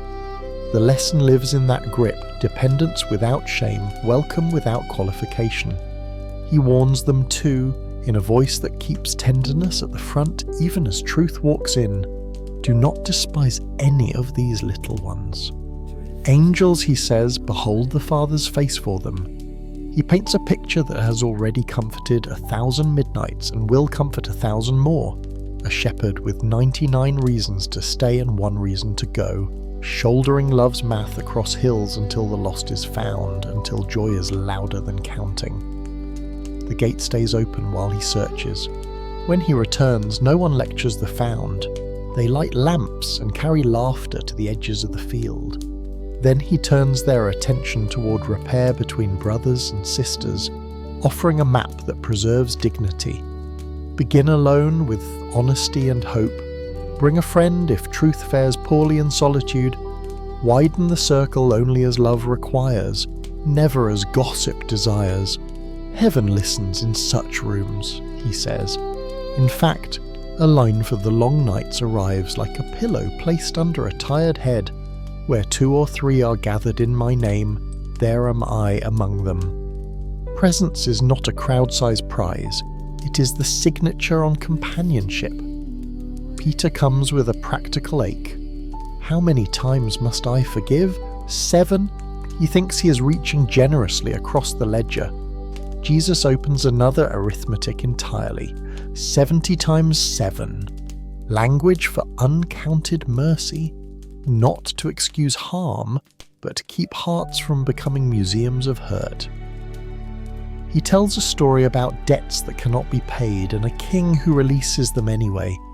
An ocean poured over a desert of owing. When the forgiven servant throttles a neighbour for a coin, the parable tightens like a belt, not to injure but to remind. We become what we receive. Mercy withheld ferments into misery. Mercy passed along multiplies into freedom. The afternoon light turns honey gold. Someone in the doorway shifts to let it through. Jesus watches faces learn the relief of this path. Smallness that is not humiliation but home. Reconciliation that is not theatre but thoughtful love. Forgiveness that keeps tomorrow possible. He does not pretend any of it is easy. He ties the hardness to prayer and promise, the Father's nearness, the Spirit's help, the Son's presence inside human rooms. What seems impossible together becomes practice. A sentence offered instead of silence, a listening chosen over victory, a kindness placed where scorekeeping would feel more satisfying. Hearts unclench by degrees, and the air grows breathable again. He speaks of binding and loosing, not as wizardry, but as responsibility. What you tie with fear can tighten the world. What you release with love can make space for many. The keys of the kingdom do not jingle in the pockets of the proud. They rest in the hands of those who kneel to wash feet, who would rather lose an argument than lose a brother. The child still leans against him, drowsy now, and the picture becomes a benediction. Greatness asleep on grace, safe because someone larger is awake. If your day has made you small in the wrong way, shrunk by shame, belittled by noise, receive smallness in the right way tonight. Let yourself be carried. Imagine the shepherd walking the dark to find the version of you that hid to stop disappointing people. He knows the path. He knows the rocks by name. Hear the rustle of his garments as he lifts you. Feel the relief of legs that do not have to run anymore. Above his shoulder, the stars do their steady work, and he smiles without hurrying because joy likes to take its time. And if there is a name you've been avoiding, a neighbour, a friend, yourself, set one gentle step toward repair. Draft a line truer than your pride. I value you more than the bruise between us. Do not polish it into performance. Keep it small as a child's hand finding a father's. If forgiveness feels like a door that sticks, ask for the oil of 70 times 7. You are not manufacturing mercy, you are passing along what cancelled debts you could never repay. If a verse would like to sit by your bed, let it be brief enough to hum and strong enough to hold. Where 2 or 3 are gathered in my name, there am I among them. Gather your fears and hopes as the 2 and the 3. Invite him to stand in the middle, or carry this other. It is not the will of my Father that one of these little ones should perish. Place your own name among the little ones. Rest as someone fiercely wanted and gently kept. Night sidles closer, a lamp is lit. The child stirs and settles again, heavy with trust. The courtyard breathes like a living thing. Jesus' friends glance at one another, with the look shared by people who know they've been handed a way to live, not just a set of lines to memorize. You've been handed it too.